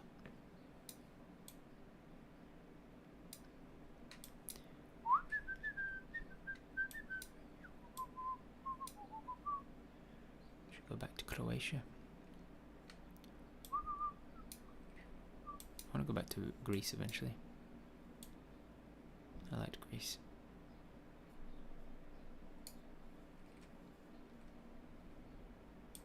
Where else do I want to visit? Where have I not been?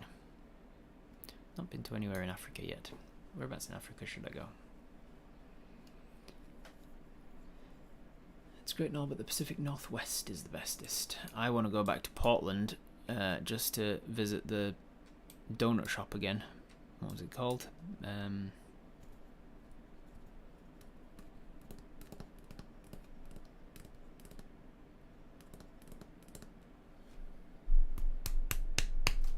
What's that donut shop called in Portland? I don't remember. Don't remember what it's called now. Lost my mind. Voodoo. That's it. Voodoo Donuts. Yeah. Voodoo Donuts. And I want to go back to Seattle just to see it again.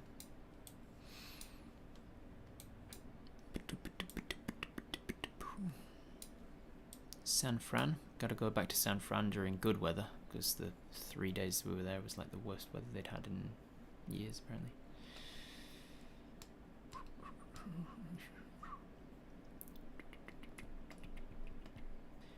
I know, fancy. I was going to make it like a touristy thing, visit most of the UK. That's pretty cool. Do it. Do it. I was helping to receipt a new fashion collection into the museum the other day, and one of the objects had Karangahape Road on the label. I was like, I was staying near there. Nice. K Road. Good old K Road. One place I wish I could go back to is Iraq. Surprisingly beautiful country. I've never been. I would be interested in going, but not during the war. Not during a bunch of wartime disruption. I've never been to anywhere in the Middle East. Actually, that's a lie. I've been to Dubai. I've been to Dubai, but I haven't been to Turkey or Israel. Anywhere else. Where would I like to visit? Bahrain, Azerbaijan. Not sure. It doesn't hold a lot of appeal for me. I'd like to visit Israel, Jerusalem. Probably get struck down by lightning. The other two I was with were just impressed that I could say Karangahape. Maori is relatively easy to pronounce. You just got to remember that they pronounce all of the letters. There's no silent letters, and that the ng is always ever a ng sound and not a ng, not a ng. There's not a g sound in it. Karanga happy, and then you just got to pronounce all of the vowels in the a, e, o, u. And if there's ever two together, like tau, taupo, tau, tau. You just got to blend them together. That's the only way that they make diphthongs, is if they use both letters. Tau. Which is why, actually, I've always thought it was weird that people say that dopo should be more like dopo, and I'm like, it shouldn't be dopo. It should be taupo, taupo, da u po, and then there's a macron above the. If the macron's above the vowel, then that's the elongated or stressed syllable. Dopo or dopo.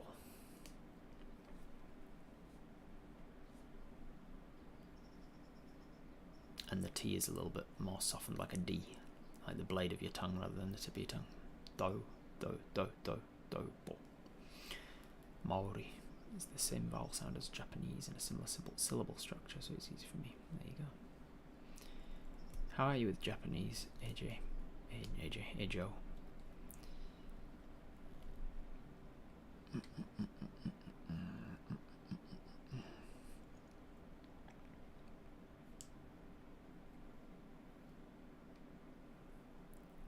Need to visit New York City. I've been to New York City, but I do want to go again.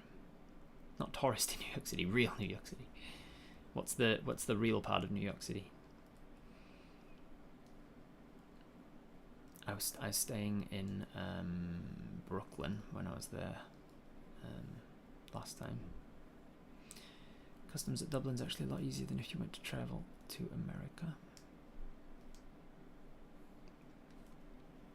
Here's Turkey's a great place to visit. I want to visit Turkey at some point.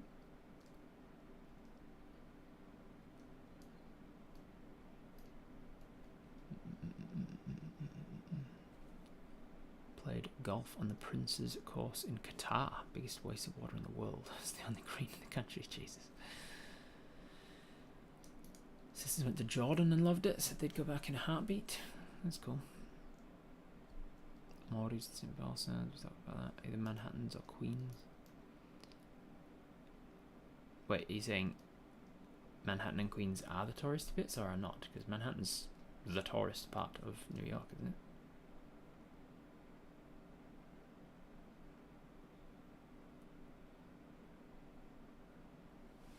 But you were saying it would be written ta-o-po. Ta-o-po. No, I'm saying ta-u. A-e-i-o-u. Ta-u. Ta-u. Ta-u. Ta-u. Turkey was amazing. Whereabouts in Turkey did you go, Space? Got sent to Kuwait for 3 months while I was in the army. That was enough for the Middle East for me. The guys I was with had to get me out of a shop because the owner kept pulling me back in. What?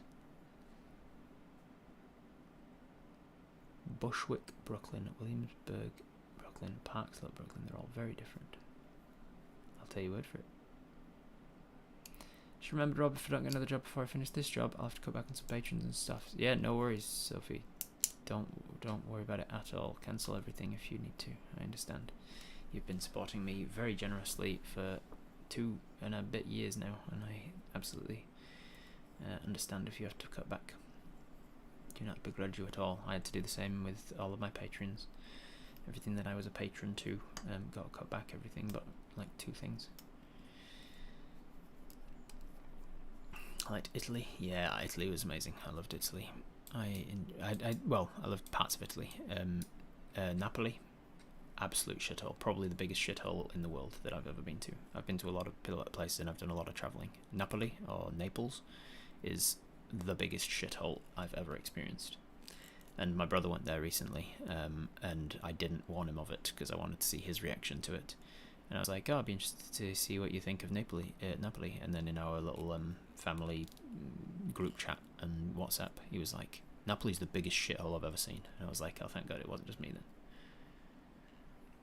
There's like, I'm talking about like, yeah, very, very gross. It as far as I understood, and I'm hearing this from all sorts of different sources, so like, who knows the truth or validity of it, but like, there was some kind of, the government of Napoli is like run by the mafia or something, and they had like disagreements with this or that or the other, and so like the rubbish collection was just turned off for months. Like, nobody was collecting rubbish, and there's literally just trash and garbage and rubbish and just shit in the streets, and there's like rats and stuff. It's just like the worst. It's just a fucking nasty place.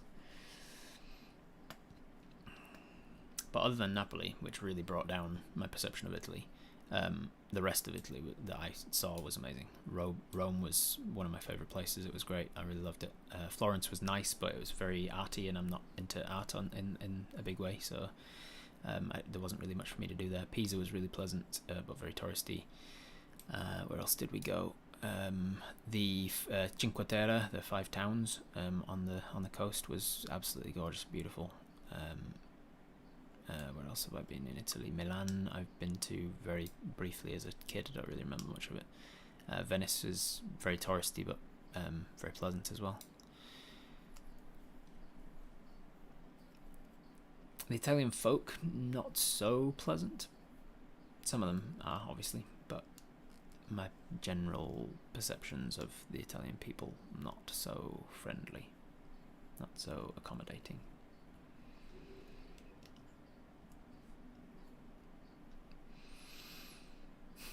Go to Djibouti in Africa. Experience that 35 degrees C. I had a 50-degree experience in Dubai once. Went to Dubai during September, and it was mostly in the early 40s, like 42, 46-ish degrees C between those. But one day that I was there, it hit 50 degrees C. Istanbul, Gallipoli, and a little bit south. Istanbul. Whereabouts is Gallipoli? It's over here, isn't it? No, it isn't. Where is Gallipoli?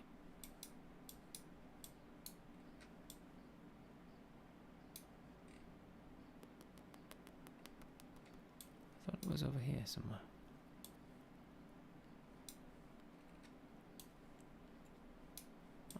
Turns out I don't know where Gallipoli is. I'm gonna Google it.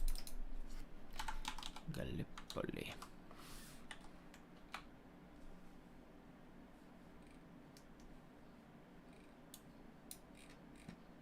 Where are you? Wait, that's... Wait, what?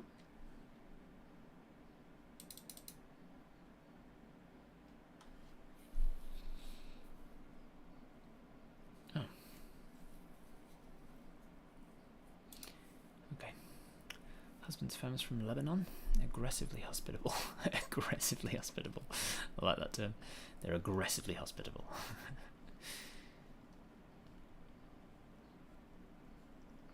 I go back to Italy, spent a week in Rome, wish I went out and about. Very bummed about that. You missed your chance to go to Italy? Why did you miss your chance, and why don't you have another chance, Kelsey? You could go to Italy, surely. Went to Napoli in 2008 during the garbage truck strike. Yeah, that garbage truck strike is ongoing as far as I know, Myth. Like, it's been going for years.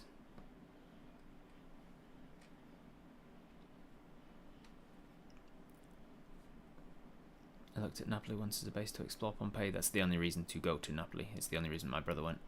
Like to go up the mountains and volcanoes, and to visit Pompeii. Pretty bad. Just got back a month ago. 2 weeks in Firenze, and it was beautiful. In Pisa for a conference, and saw a lot of it at night. It was so cool. That's good.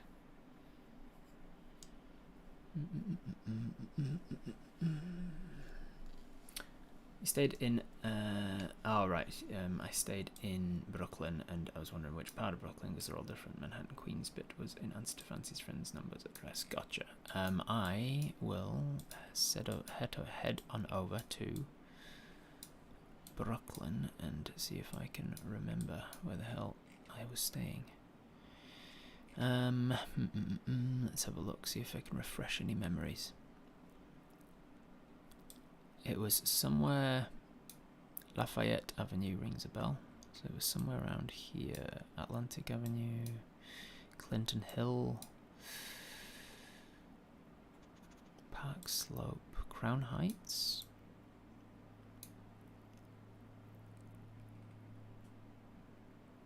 Bushwick? No, it wasn't as far as Bushwick.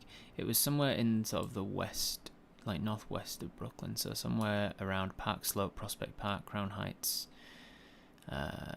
Wallabout, downtown Brooklyn. It was one of those, I think. I'd be able to find it. 2012 it was, so 10 years ago. Trying to go off memory alone.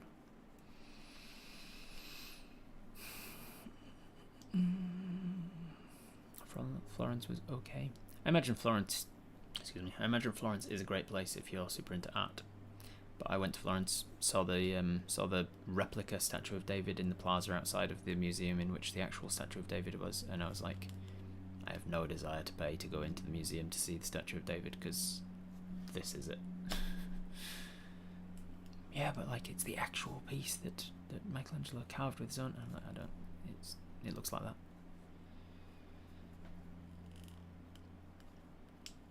Climbing Vesuvius left me with incredible and somewhat funny memories. Venice in full flood was interesting. Yeah, we were there during a huge storm. It was relatively scary. Made it to Sicily though? I haven't been to Sicily yet. Not travel very. Go back to Italy for a 4th time like a shot. Yeah, I one of the things that I enjoyed most about Italy, I guess, was the food. Like, I really enjoyed Rome, and the history, and yeah, seeing a lot of the touristy sites of Rome, while also just gorging on pasta and pizza. Fucking loved it. Italian food would probably be my go-to, like desert island food or whatever. You know what they say when they say, like, if you could only eat one type of food for the rest of your life? I reckon Italian food would be it. I love pasta and pizza. I'm interested in nature for travels, not so much cities. Give me forests. Is it St. Vincent and the Grenadines? I haven't been to any of those sort of Caribbean-esque islands. Vincent and the Grenadines. St. Vincent and the Grenadines. Barbados, Grenada, St. Lucia, Martinique, Dominica, Guadeloupe. I once was able to name every country in the world. I don't think I'd be able to do it now. There were about 200 countries at the time that I was learning, and I would probably now be able to name, like, I think I'd comfortably be able to name 150 of them. I'd probably, with some time to think or to refresh my memory, I'd probably be able to get to like 170, maybe 180 of them but I think there'd be a good 20 at least that would just not come to me. I would remember it by basically 4 quarters. There are about 50 countries in Africa. There are about 50 countries in Europe. There are about 50 countries in Asia. In Asia. And then there are about 50 countries in everything else. And so I'd do them one at a time in my head. Just work through them geographically, like work through from the bottom upwards or whatever. I'll work through from the west to the east. I was in Atlanta for a client installation. Super hot. The humidity was crazy. Bruges got to be up there with my least favourite place I voluntarily went to. In Bruges. Where the fuck's Bruges? It's in Belgium. You need to go on Pointless. Why do I need to go on Pointless, Lachlan?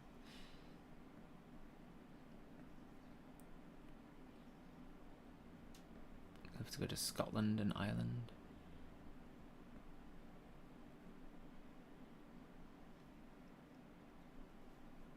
Talking of art, Sistine Chapel not worth queuing for, in my opinion. Yes, Sistine Chapel was, again, it was fine, but it was like, cool. It's didn't blow me away because I'm just not interested in art history. Is it my French literature Latin class? Half the class got food poisoning from a meal the day before Pompeii. The rest started climbing. Weather was starting to change. Most gave up, but I and some other kept going. Got stuck on top of Vesuvius by a pretty severe storm in a couple of hours. With food came to get us. Damn. Sounds scary. Atlanta's hot and humid in summer. Been warned to not even set foot in New Orleans in August. But love NOLA in form. What's NOLA? Something something Louisiana. Something NOLA. New Orleans. New Orleans, Louisiana. Is that the acronym for New Orleans, Louisiana? NOLA. New Orleans.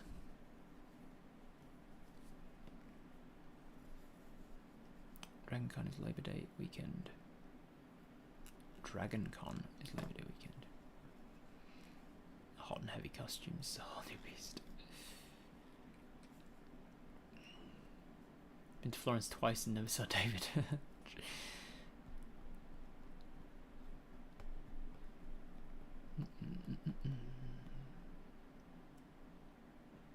Why did I miss all of these comments? The fucking chat must have jumped again without me realising. Where did I think Gallipoli was? I thought it was on the pinch point near Istanbul. Like I thought it was on the strait there.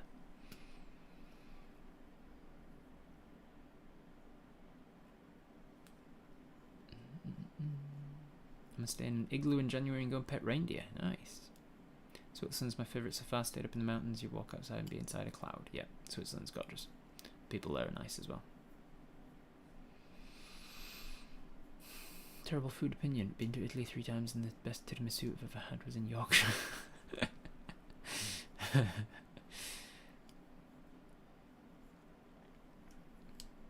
Always wanted to crawl around old ruins, not tourist stuff, more working archaeological sites. But the money though.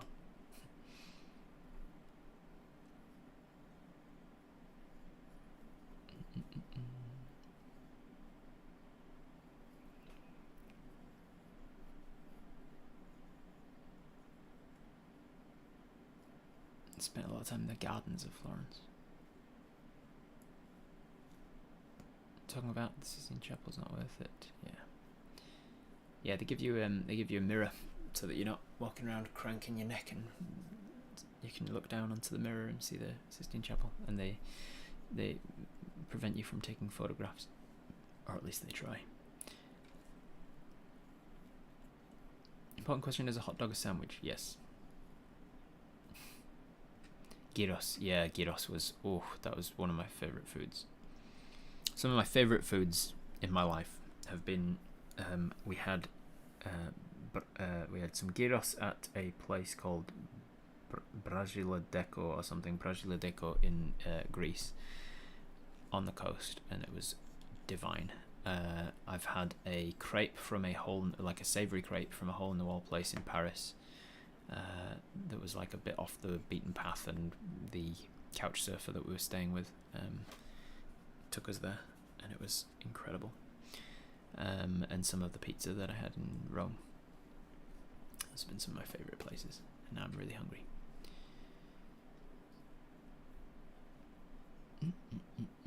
There's always a country question you win if you have the most obscure answer, like opposite family fortunes. Right, yeah. So if they say like countries, and I'd be like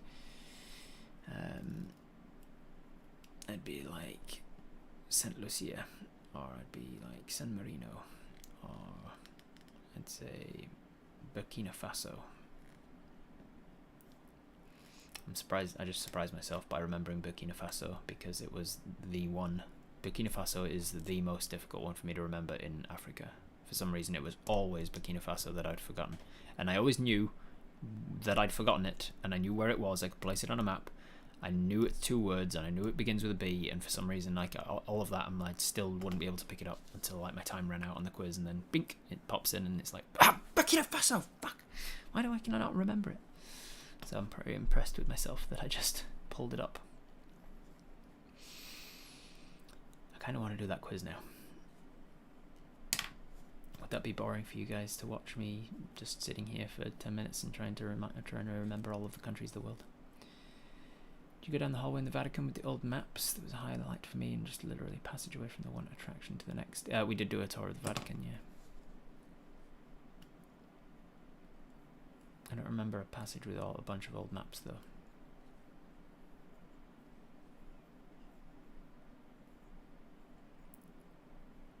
Used to go to Savannah, Georgia. I haven't been down to the south of the southern states of America yet. I've been to 22 states, I think. I've been to Washington, Oregon, California, Nevada, Arizona, Utah, Colorado, Wyoming, South Dakota, North Dakota. So of the top of the Northwest, I missed Idaho and Montana. Of the South, I've missed New Mexico, Texas, Oklahoma, Kansas, Nebraska. And then we went to Minnesota, Wisconsin, Illinois, Indiana, Michigan, and then all of New England and New York, and then Hawaii. So I haven't done anything like Iowa, Missouri, Kansas, Louisiana, Mississippi, Alabama, Georgia, Florida, either of the Carolinas. I'm in Pennsylvania yet. Do it! Going to Greece for the first time in January, just a quick work trip, sadly, but still hyped. Find the best restaurant, don't go to tourist traps, yeah, go off path, find some cool secrets. Dear Indy, character question, do you prefer tactical characters that are good in battle, or ones that are RP personality first? I like tactical characters. I enjoy combat in D&D when I'm playing.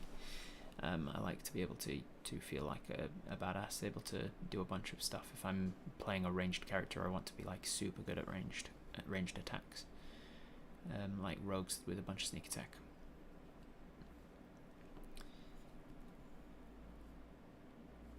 Because I can always find RP in whatever I'm playing. I'll turn regular board games into role-playing games.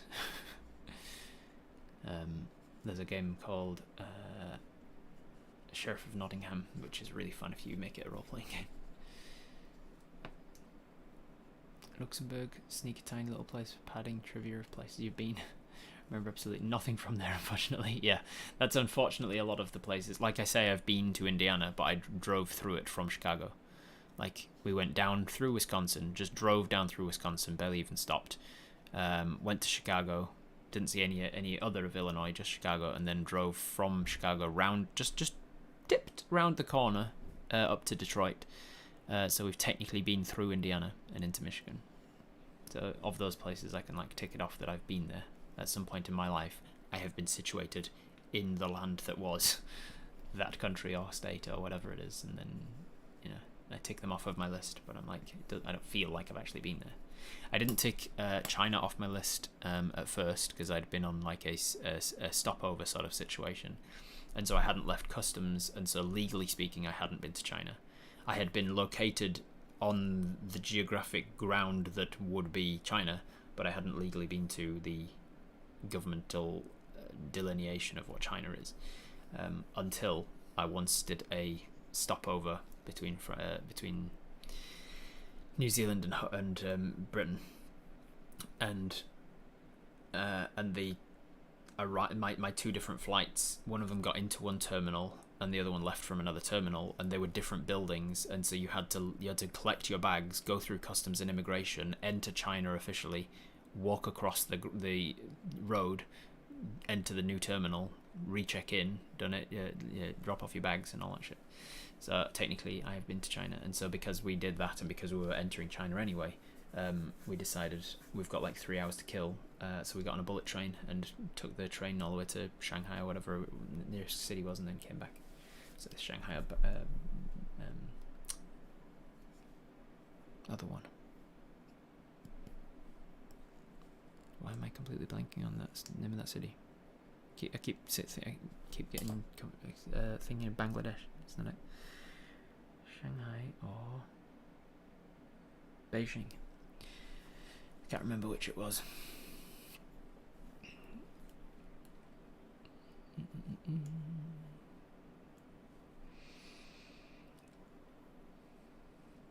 What did you do in Wisconsin? We were driving down from, so we were in Winnipeg visiting a friend. We drove down from Winnipeg to Minneapolis, St. Paul, Minneapolis. Stayed with a friend there, and then we drove from Minneapolis down through Wisconsin. I think we stopped in Madison just to take a photograph of Madison, because if I was a girl, I would have been called Madison. After the mermaid from Splash, Tom Hanks film. So I took a photo of me in front of a Madison sign or something for my mum, and that's pretty much it. And we carried on down from from Madison down to Chicago. And then we stayed in Chicago a couple of days, and then a day or two maybe, and then we travelled off from there round the corner up to Detroit, and then from there up to Toronto, from there to Ottawa and Montreal, Quebec City, and then down to Maine, down through Vermont, New Hampshire, Portland, Boston, Providence, Connecticut, New York City. Flew out of New York City. Lived in Memphis, little girl, for 4 years. Very easy to fall back into a southern dialect. Going to Texas is like going to an entire country. You have to go to several parts before you've actually seen very much, yeah.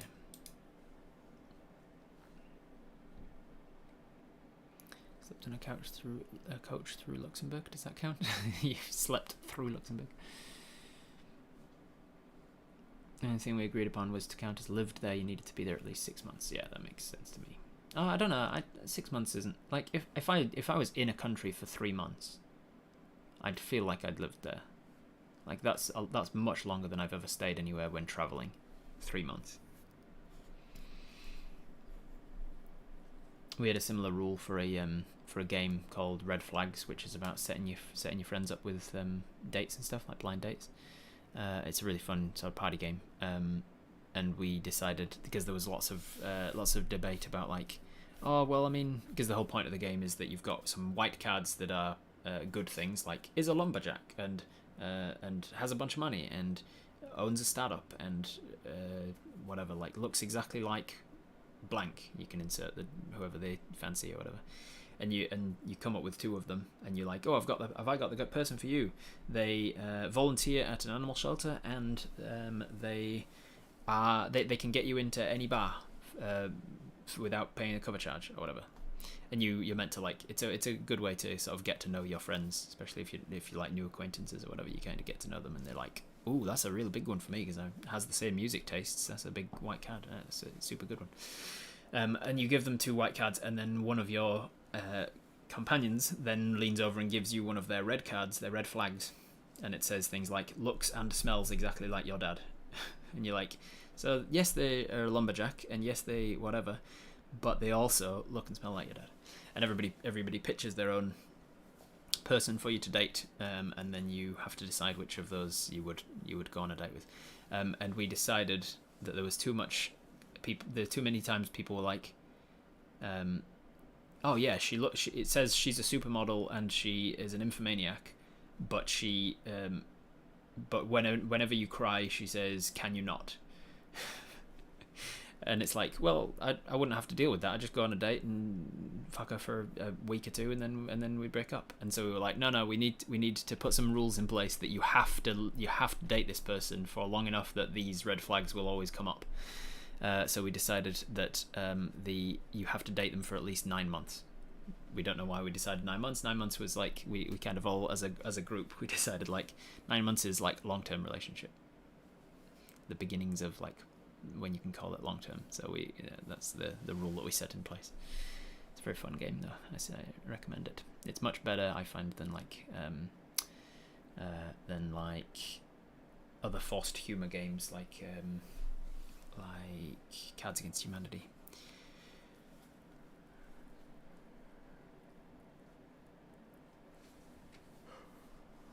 Lived in Madison for 14 years. Nice.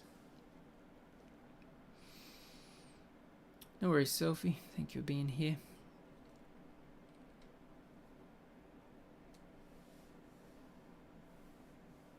One of the red flags that my friend keeps getting is only communicates with puppets. and he's dated this woman like 4 times because she keeps coming up. It's like it's a running joke now that that like anytime that anybody is if anybody has that card in their hand when we're setting Joel up, they have to use it. And usually it's the least bad of the red cards that he's been presented with, especially because he's a vegan and stuff. So like some of the white cards were like, is a hunter, is like the world's best hunter or something, and if you play against him, he's like, nope, no thank you. So that's what I mean by when I say like it's a good one for getting to know your friends, because you might play something that you think is a white card and they're like, no, that's a big red flag for me, or vice versa. Sometimes you play a red flag that's actually not that bad and they're like, I could live with that. It uses Tinder while having sex with you. That's another red flag. And then there's an expansion to that game called Dark Red Flags, which are even grosser and weirder. Like there's one of those that I remember as is the middle person in this human centipede. and there's another one that's like snorts ground up scabs and fucking gross. Collects used tampons. This is just a whole bunch of red flags, and you have to decide like which is the least red flag for you.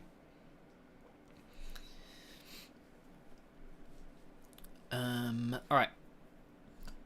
I am going to Just One. Yeah, Just One was a good game. I'm going to go to Sporkle and I'm going to do some geography quiz.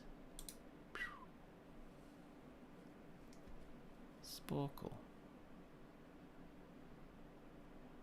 You have to log into Sporkle now. What is happening?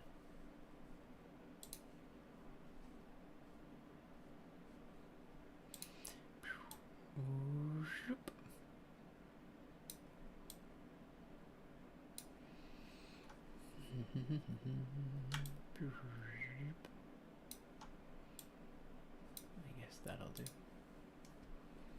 I'm gonna go here. I'm gonna go countries of the world.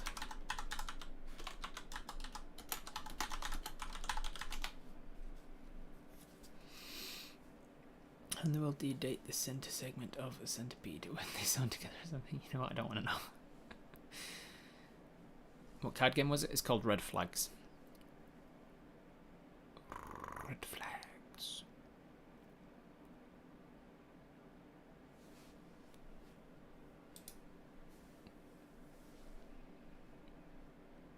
Alright. We've got 15 minutes. Let's see how many I can remember. I have not done this in so long. No helping till I get to the last 5 minutes and I'm struggling. Where do I start with? I think I'll start with Europe. This one's a hard one because the map is so large that there's not a lot of detail, and so it's easy to miss some. Let's start with Australia. Alright, let's start with Australia. New Zealand.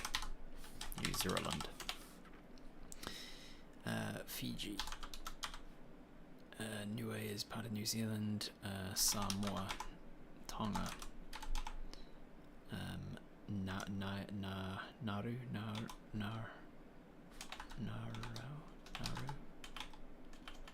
How is it? Was it Nauru? Nauru. There we are. Micronesia.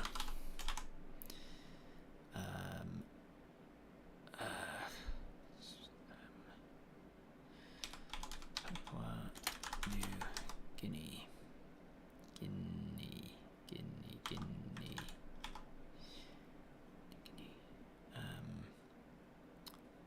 Tuvalu.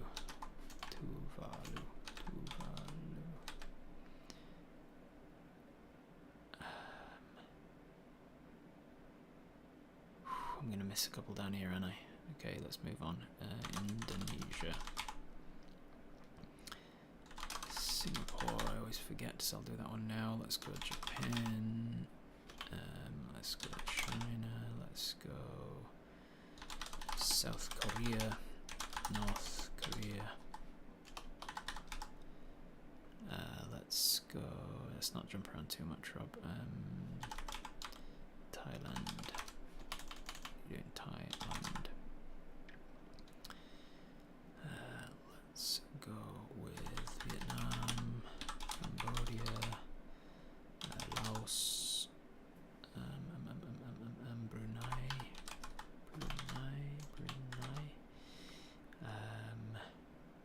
Mongolia. What should I do next?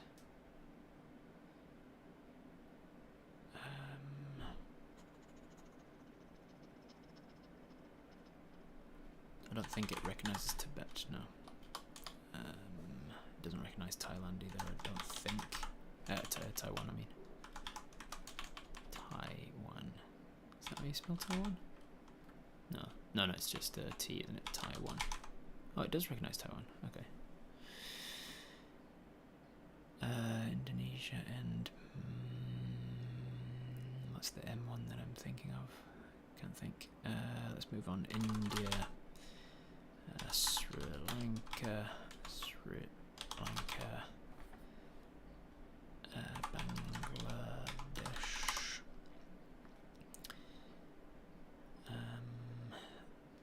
Nepal.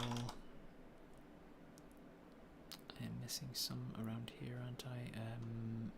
Myanmar.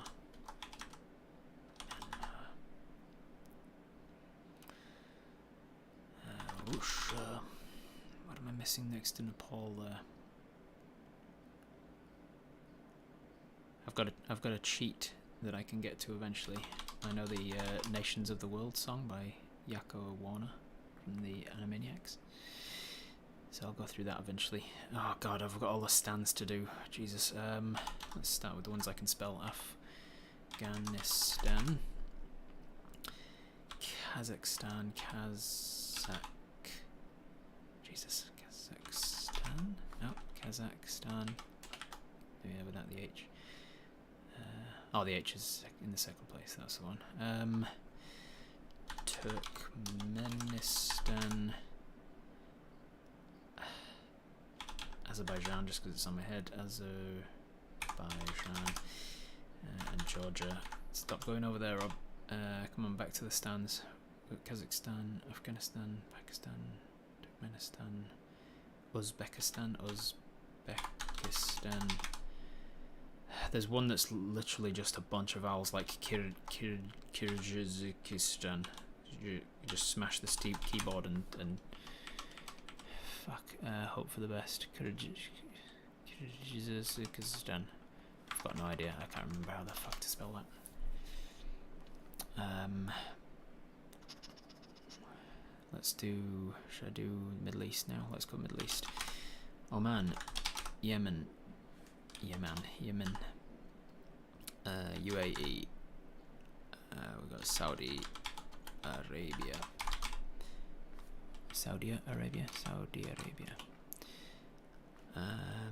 Kuwait, Bahrain, Iraq, Iran, Jordan, Lebanon, Israel.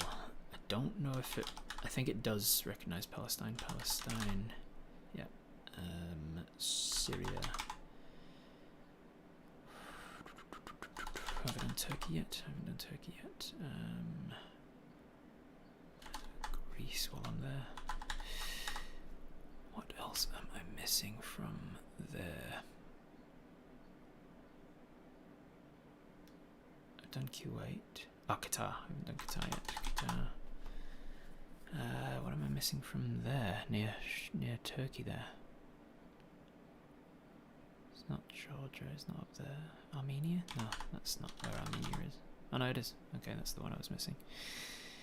Let's move into Europe, shall we? Let's go UK, Ireland, France, Spain, not Lisbon, Portugal, Andorra, 2 hours, Iceland, before I forget. Iceland's one that's easy to forget in the UK. We've got Malta, we've got Monaco, that's the word. Monaco, Italy, San Marino, Vatican. Where else are we going? We're going Switzerland. We're going, let's do Netherlands, Belgium, Luxembourg, Liechtenstein, Austria, Hungary. What else am I missing?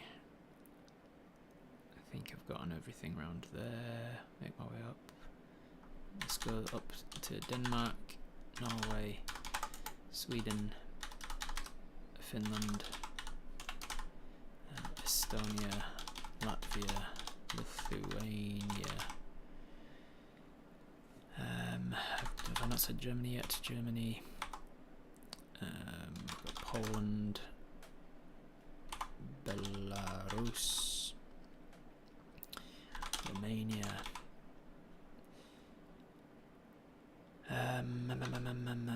Ukraine, Czechia, Slovakia, Slovenia, Serbia, Croatia, Bosnia and Herzegovina.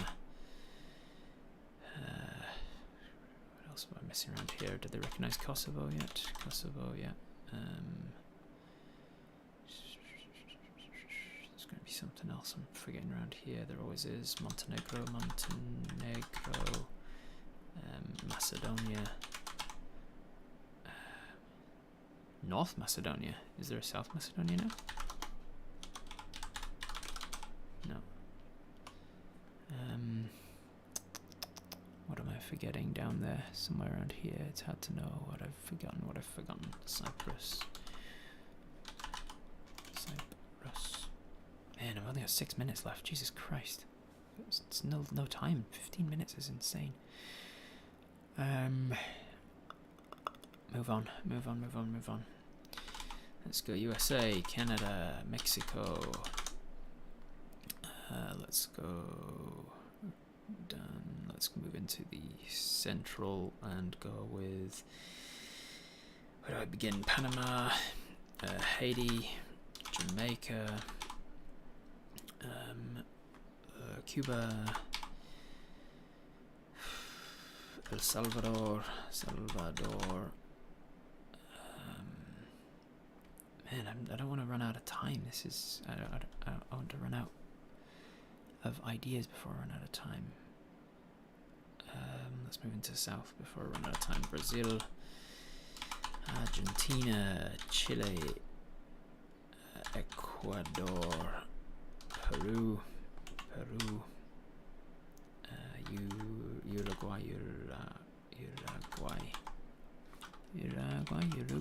Uruguay, Paraguay,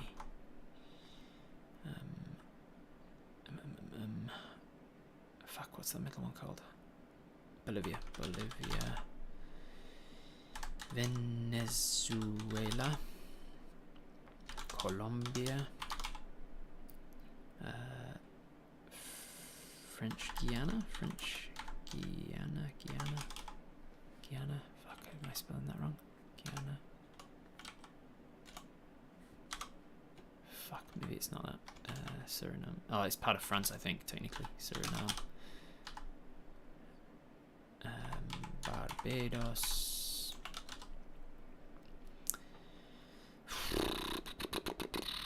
What am I? Bahamas. Saint Vincent and the Grenadines. Grenada. Saint Lucia.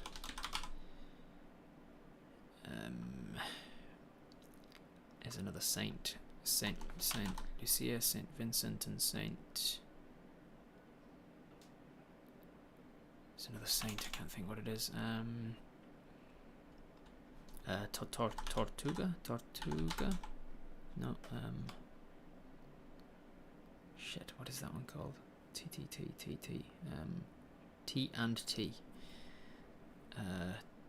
It's not coming to me. Alright, let's move into Africa.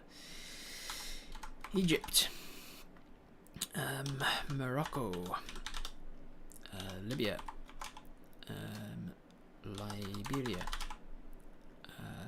Tunisia. Mali. Chad. Dahomey? No, Dahomey's its old name, wasn't it? Let's go Djibouti. Djibouti. The Horn of Africa. What's that one called? Somalia. Kenya. Sierra Leone. I'm not going to forget it this time. Burkina Faso. There we go. Look, Togo. We'll go down south. South Africa. Madagascar. The Caymans.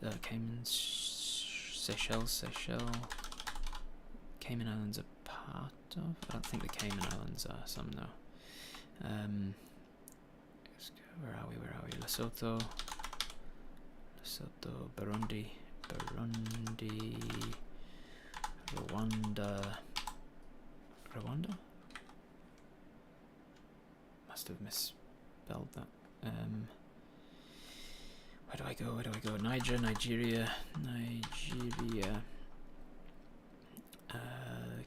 Central African Republic.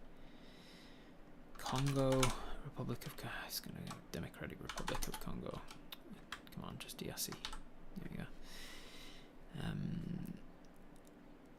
Equatorial Guinea. Guinea. Fuck, how do you spell that shit? I can't think what that's. Ghana.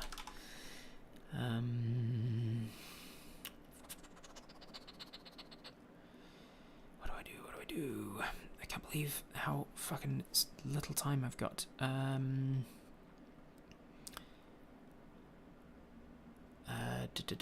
Côte d'Ivoire, Ivory Coast,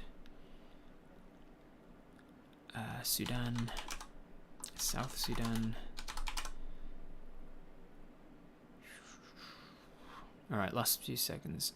United States, Canada, Mexico, Panama, Haiti, Jamaica, Peru, Republic, Dominica, Cuba, Dominican Republic, Dominica, and Dominican Republic. Oh my god! Republic. Cuba, Caribbean, Greenland, El Salvador, did I say? El Salvador, Puerto Rico, Colombia, Venezuela, Honduras, Guyana, and still Honduras, Guyana, and still Guatemala. Ah, Jesus, if I could spell. Guatemala, Bolivia, then Argentina, Ecuador. I said Ecuador, Chile, Brazil, Costa Rica, Belize. Oh, I didn't get an E on the end of it. I ran out of time. Fuck. Shit. I think I'd have been able to get another 20 at least if I'd have just had time.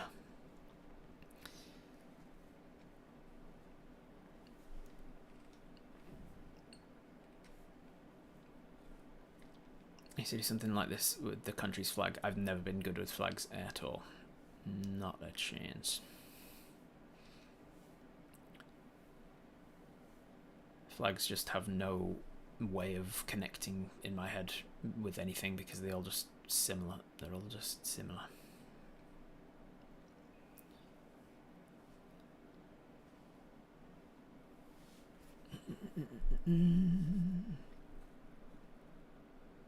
First one, you should have to list them and not identify where they were. No, I could do that. I could do that, but the focus of this is just to name them.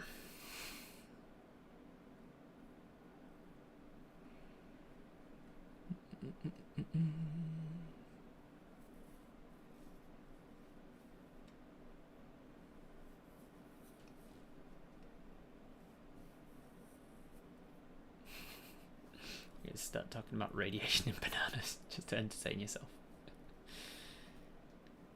Do you need help yet? I heard him mispronouncing my mom's country. Where's your mum from?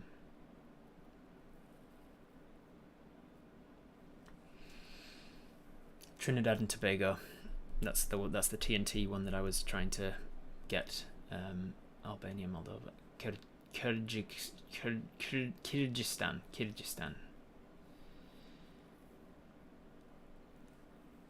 Yeah, Trinidad and Tobago. I have a mnemonic for Central America if you want it. I do want it. United States, Canada, Mexico, Panama, Haiti, Jamaica, Peru, Republic Dominican, Cuba, Caribbean, Greenland, El Salvador, Puerto Rico. St. Kitts and Nevis was the other saint that I was thinking of. Costa Rica, Belize, Nicaragua, Bermuda, Bahamas, Dominica, San Juan, Paraguay, Uruguay, Suriname, French Guiana, Barbados, and Guam. Marshall Islands was the one I was trying to think of. Over here, and Solomon Islands too. And I was like, there's like a biblical king or something. King Solomon is what I was trying to think of. Timor-Leste was another one that I always missed when I used to do this a lot. Bhutan, that's what I was thinking of over here. Tajikistan. I thought it said Tajikistan. Obviously not. Eritrea was also the one that I was trying to think of, and Ethiopia. Yeah, I could have got a lot more of these. I know that I would have been able to get without the time thing. I don't know if I'd have got any more over here. I'd have probably got the Philippines, and Malaysia was the one I was trying to think of over here as well. I got this one. I knew what it was. I just didn't know how to spell it. Bulgaria, I definitely would have got given more time. Guyana, it's with a Y without the French. It's just called Guyana. There you go. I was putting French Guyana. Guyana and French Guyana are two different places, aren't they? It's like American Samoa. Costa Rica I would have got. Nicaragua and Belize I definitely would have got. Cabo Verde I often miss. I wouldn't have got that one. The Gambia and Guinea I definitely would have got those. Republic of the Congo, Uganda, Rwanda. I put Rwanda and it's just Rwanda. So I would have got those. Tanzania I definitely would have got. Angola, Namibia and Botswana I definitely would have got. Zimbabwe and Zambia I definitely would have got. Mozambique I would have got. Swaziland I would have put, and I think it accepts that because I always forget what Swaziland is called. Eswatini. So yeah, I definitely would have got about another 20 or so, I reckon, given enough time. So what would that be? 170? Right about what I said, 170. That was fun. I ain't done that in ages. Now to the US States. Let's see if I can remember them all. Animaniacs was my after school jam. Thank you, Clint. It was easier when USSR and Yugoslavia was most of Europe, yeah. I remember a song from the Animaniacs, Istanbul was Constantinople. Yeah. Most blonde girls eat hamburger, not cold pizza. Mexico, Belize, Guatemala, El Salvador, Honduras, Nicaragua, Costa Rica, Panama. That's a fun one, I like that. Most blonde girls eat hamburger, not cold pizza. Most blonde girls. Mexico, Belize, Guatemala. Most blonde girls eat hamburger. El Salvador, Honduras. not called pizza. Nicaragua, Colombia? No, Costa Rica, Panama. Costa Rica, Panama. Interesting. But it doesn't do any of the islands. It just does the central bit.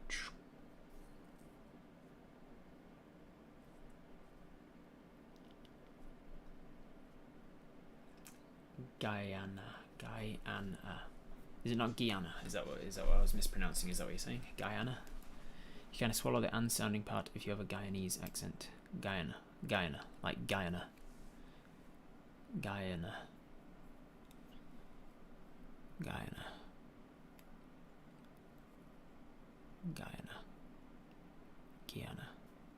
Not Guyana. Guyana. Central America, not the Caribbean. The islands are their own thing. Yeah. That. Guyana. Cool. Thank you for letting me know. Guyana. French Guyana. Trinidad and Tobago. Guyana. Aluminum. They might be giants to the Istanbul Constantinople thought, I think. Byzantium. Most blonde girls. What is it? Most blonde girls eat hamburgers, not cold pizza. Most blonde girls eat hamburgers, not cold pizza. Mexico, Belize, Guatemala, El Salvador, Honduras, Nicaragua, Costa Rica, Panama. Very good, thank you. I am in the mood to do another one. And this is my stream, so I'm going to do another one.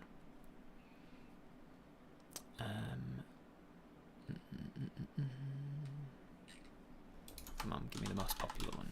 States. And that's in north-south order. Yeah, I noticed, Terra. That was useful.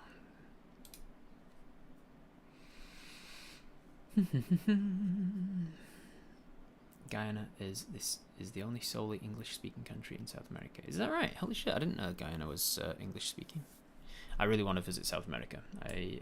That's one big thing that I want to do. Lizzie's been learning Spanish for a while on Duolingo, but she only does it like 5 minutes every day.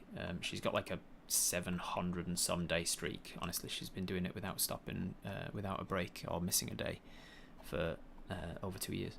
But it's still like not actually helped with her Spanish. Like she's not conversational Spanish or anything, because she's just not doing it enough. She's only doing 5 minutes every day. But I do want to do Spanish lessons with Lizzie. I want that to be like one of our little things that we do together, learn Spanish, because both of us want to visit Mexico and Central America, South America as well. It'd be nice to be able to speak Spanish before going, and then we go to Brazil and Guyana. Alright, here we go. Should I try and go in order? Let's go in order. Washington, Oregon, California, Idaho, Montana, Nevada. Let's go Arizona, Utah, New Mexico, Colorado, Wyoming, North Dakota, South Dakota, Nebraska, Kansas. We're not in Kansas anymore. Oklahoma, where the wind comes sweeping down the plain. Texas, Louisiana, something like that. Louisiana. Is it just one S? I thought it was Louisiana. I could have sworn it was 2 S's. What else we got? What's the one above Louisiana? That's Arkansas. Arkansas. Missouri. Iowa? No, Ohio? Ohio? This one's Ohio. Ohio. Ah, fuck! That one's Iowa. I always get the two of them mixed around. Minneapolis. Minnesota. Minnesota with one I. Minnesota. Is it not called Minnesota? What the fuck am I getting wrong? I'm gonna come back to that. Wisconsin, Indiana, and Illinois. I sometimes get those two mixed up as well. Next one down is Kentucky. Kentucky Fried Chicken. And then Tennessee. We got Alabama.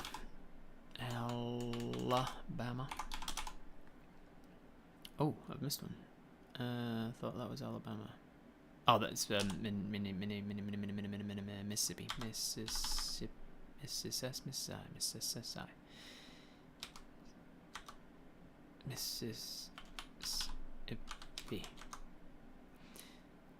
Then we got Georgia and Florida and South Carolina and North Carolina and Virginia and West Virginia. What was with Macedonia now being called North Macedonia without another Macedonia around? That seems odd. Delaware, Maryland. Is DC its own thing?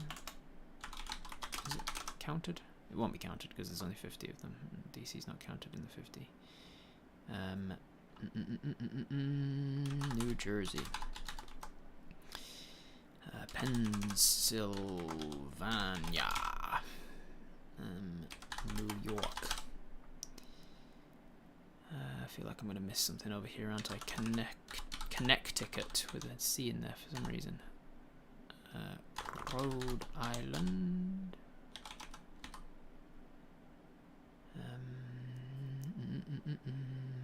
Massachusetts. Fuck, it's hard to spell.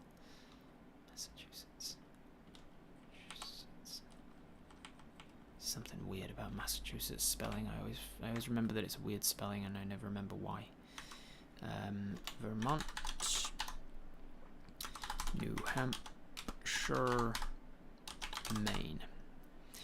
All right, what have I forgotten or missed? I've got Alaska and Hawaii. So what? Minnesota. That's what it is. It's there we go. Boom, did it. Oh, did I not do Michigan? I just sort of somehow skirted around Michigan. So the last one's trying to work out how to spell Massachusetts. Massachusetts. That's how I spelt it before, isn't it? Massachusetts.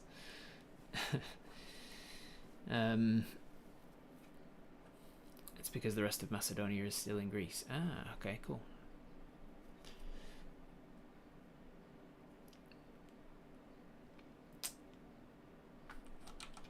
Ah, yep, that's it. It doesn't have the E on the end. Massachusetts. Double T without an E is a very peculiar English spelling. If something's got a double letter, it's usually got an E after it. There you go. With 4.5 minutes to spare. Easy peasy. And I used to know all of their state capitals and their state nicknames as well. But I would be very bad at that these days. Alright, Canada. Canadian provinces and the 3 territories. Let's see if I can do these ones still.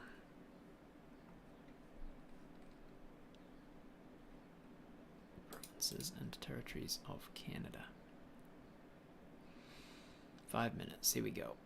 Let's start with British Columbia. Then let's go up to the Yukon. Alright, what else we got? We got Alberta. And we've got Saskatchewan. Jesus, how do you spell Saskatchewan? Jesus, Saskatchewan. It is. Oh my god, fucking miracle. Winnipeg is in. Jesus, I haven't done Canada in ages. I haven't thought about Canada in ages. Oh, I think one's just called the Northern Territories, or I might be thinking of Australia. Northern Territories. Yeah, no, it's not that. I must be thinking of Australia. What's Winnipeg? Winnipeg is something with an S, maybe? British Columbia, Alberta, Saskatchewan. Fuck. Okay, never mind. Let's move on to Montreal. Is the name of the... No, that's the city. Quebec. Quebec is the name. I knew that one of those two towns was the name of the place. We've got Labrador and something. It's something and Newfoundland and Labrador, I think it's called. Newfoundland and Labrador. We got Prince Edward, is it? Prince Edward Island or something? Prince Edward Island. And we've got... what else is out that way? Isn't it a name of another dog? Newfoundland, Labrador, and some other dog. Crap. And then there's Ottawa and Toronto are in... Wait, is it called... Is it Ottawa? No, Ottawa's the name of the city. Yeah. Ontario, that's it. That's what I'm thinking of. Ontario. Crap. What are the territories called? Yukon. This one begin with an I think. What are they called? First Nations people, the Inuits, something up there that reminds me of that. Yukon. Oh, crap. Oh, it's going to really bother me that I don't get Winnipeg.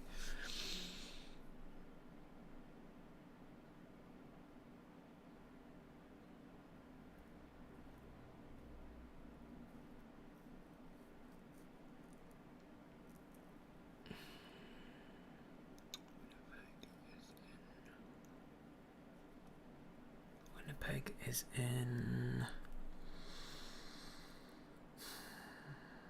What's it begin with?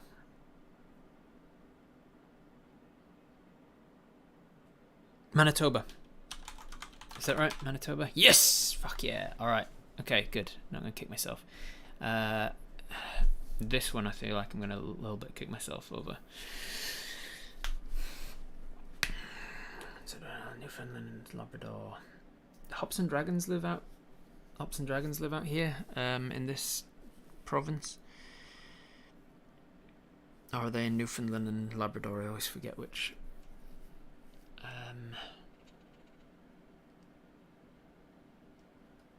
feel like I'm not going to get that. I don't think I'm going to get any of the last four.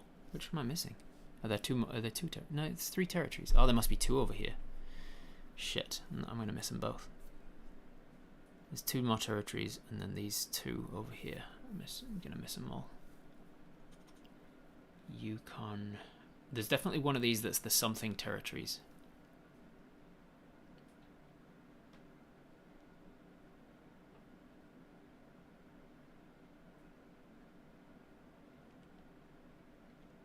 But I've got no indication as to what territories.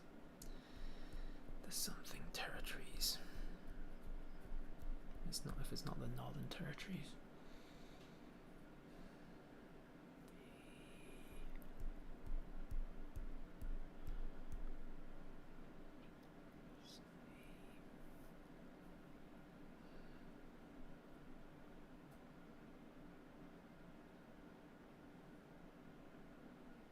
No, it's not gonna happen. It's not gonna happen. The Northwest Territories. Fuck. You bastard. Nunavut. Alright, yeah. Nunavut's in there somewhere, but I never would have brought it out. Northwest Territories. Jesus. Typical. The Yorkshire Territories. What's up, Vero? How's it going? Northwest Territories. New Brunswick and Nova Scotia. Okay, right, yeah. New Brunswick and Nova Scotia. Nova Scotia. Is that like New Scotland or something? Nova Scotia. Nova Scotia, New Brunswick, Nunavut, Northwest Territories.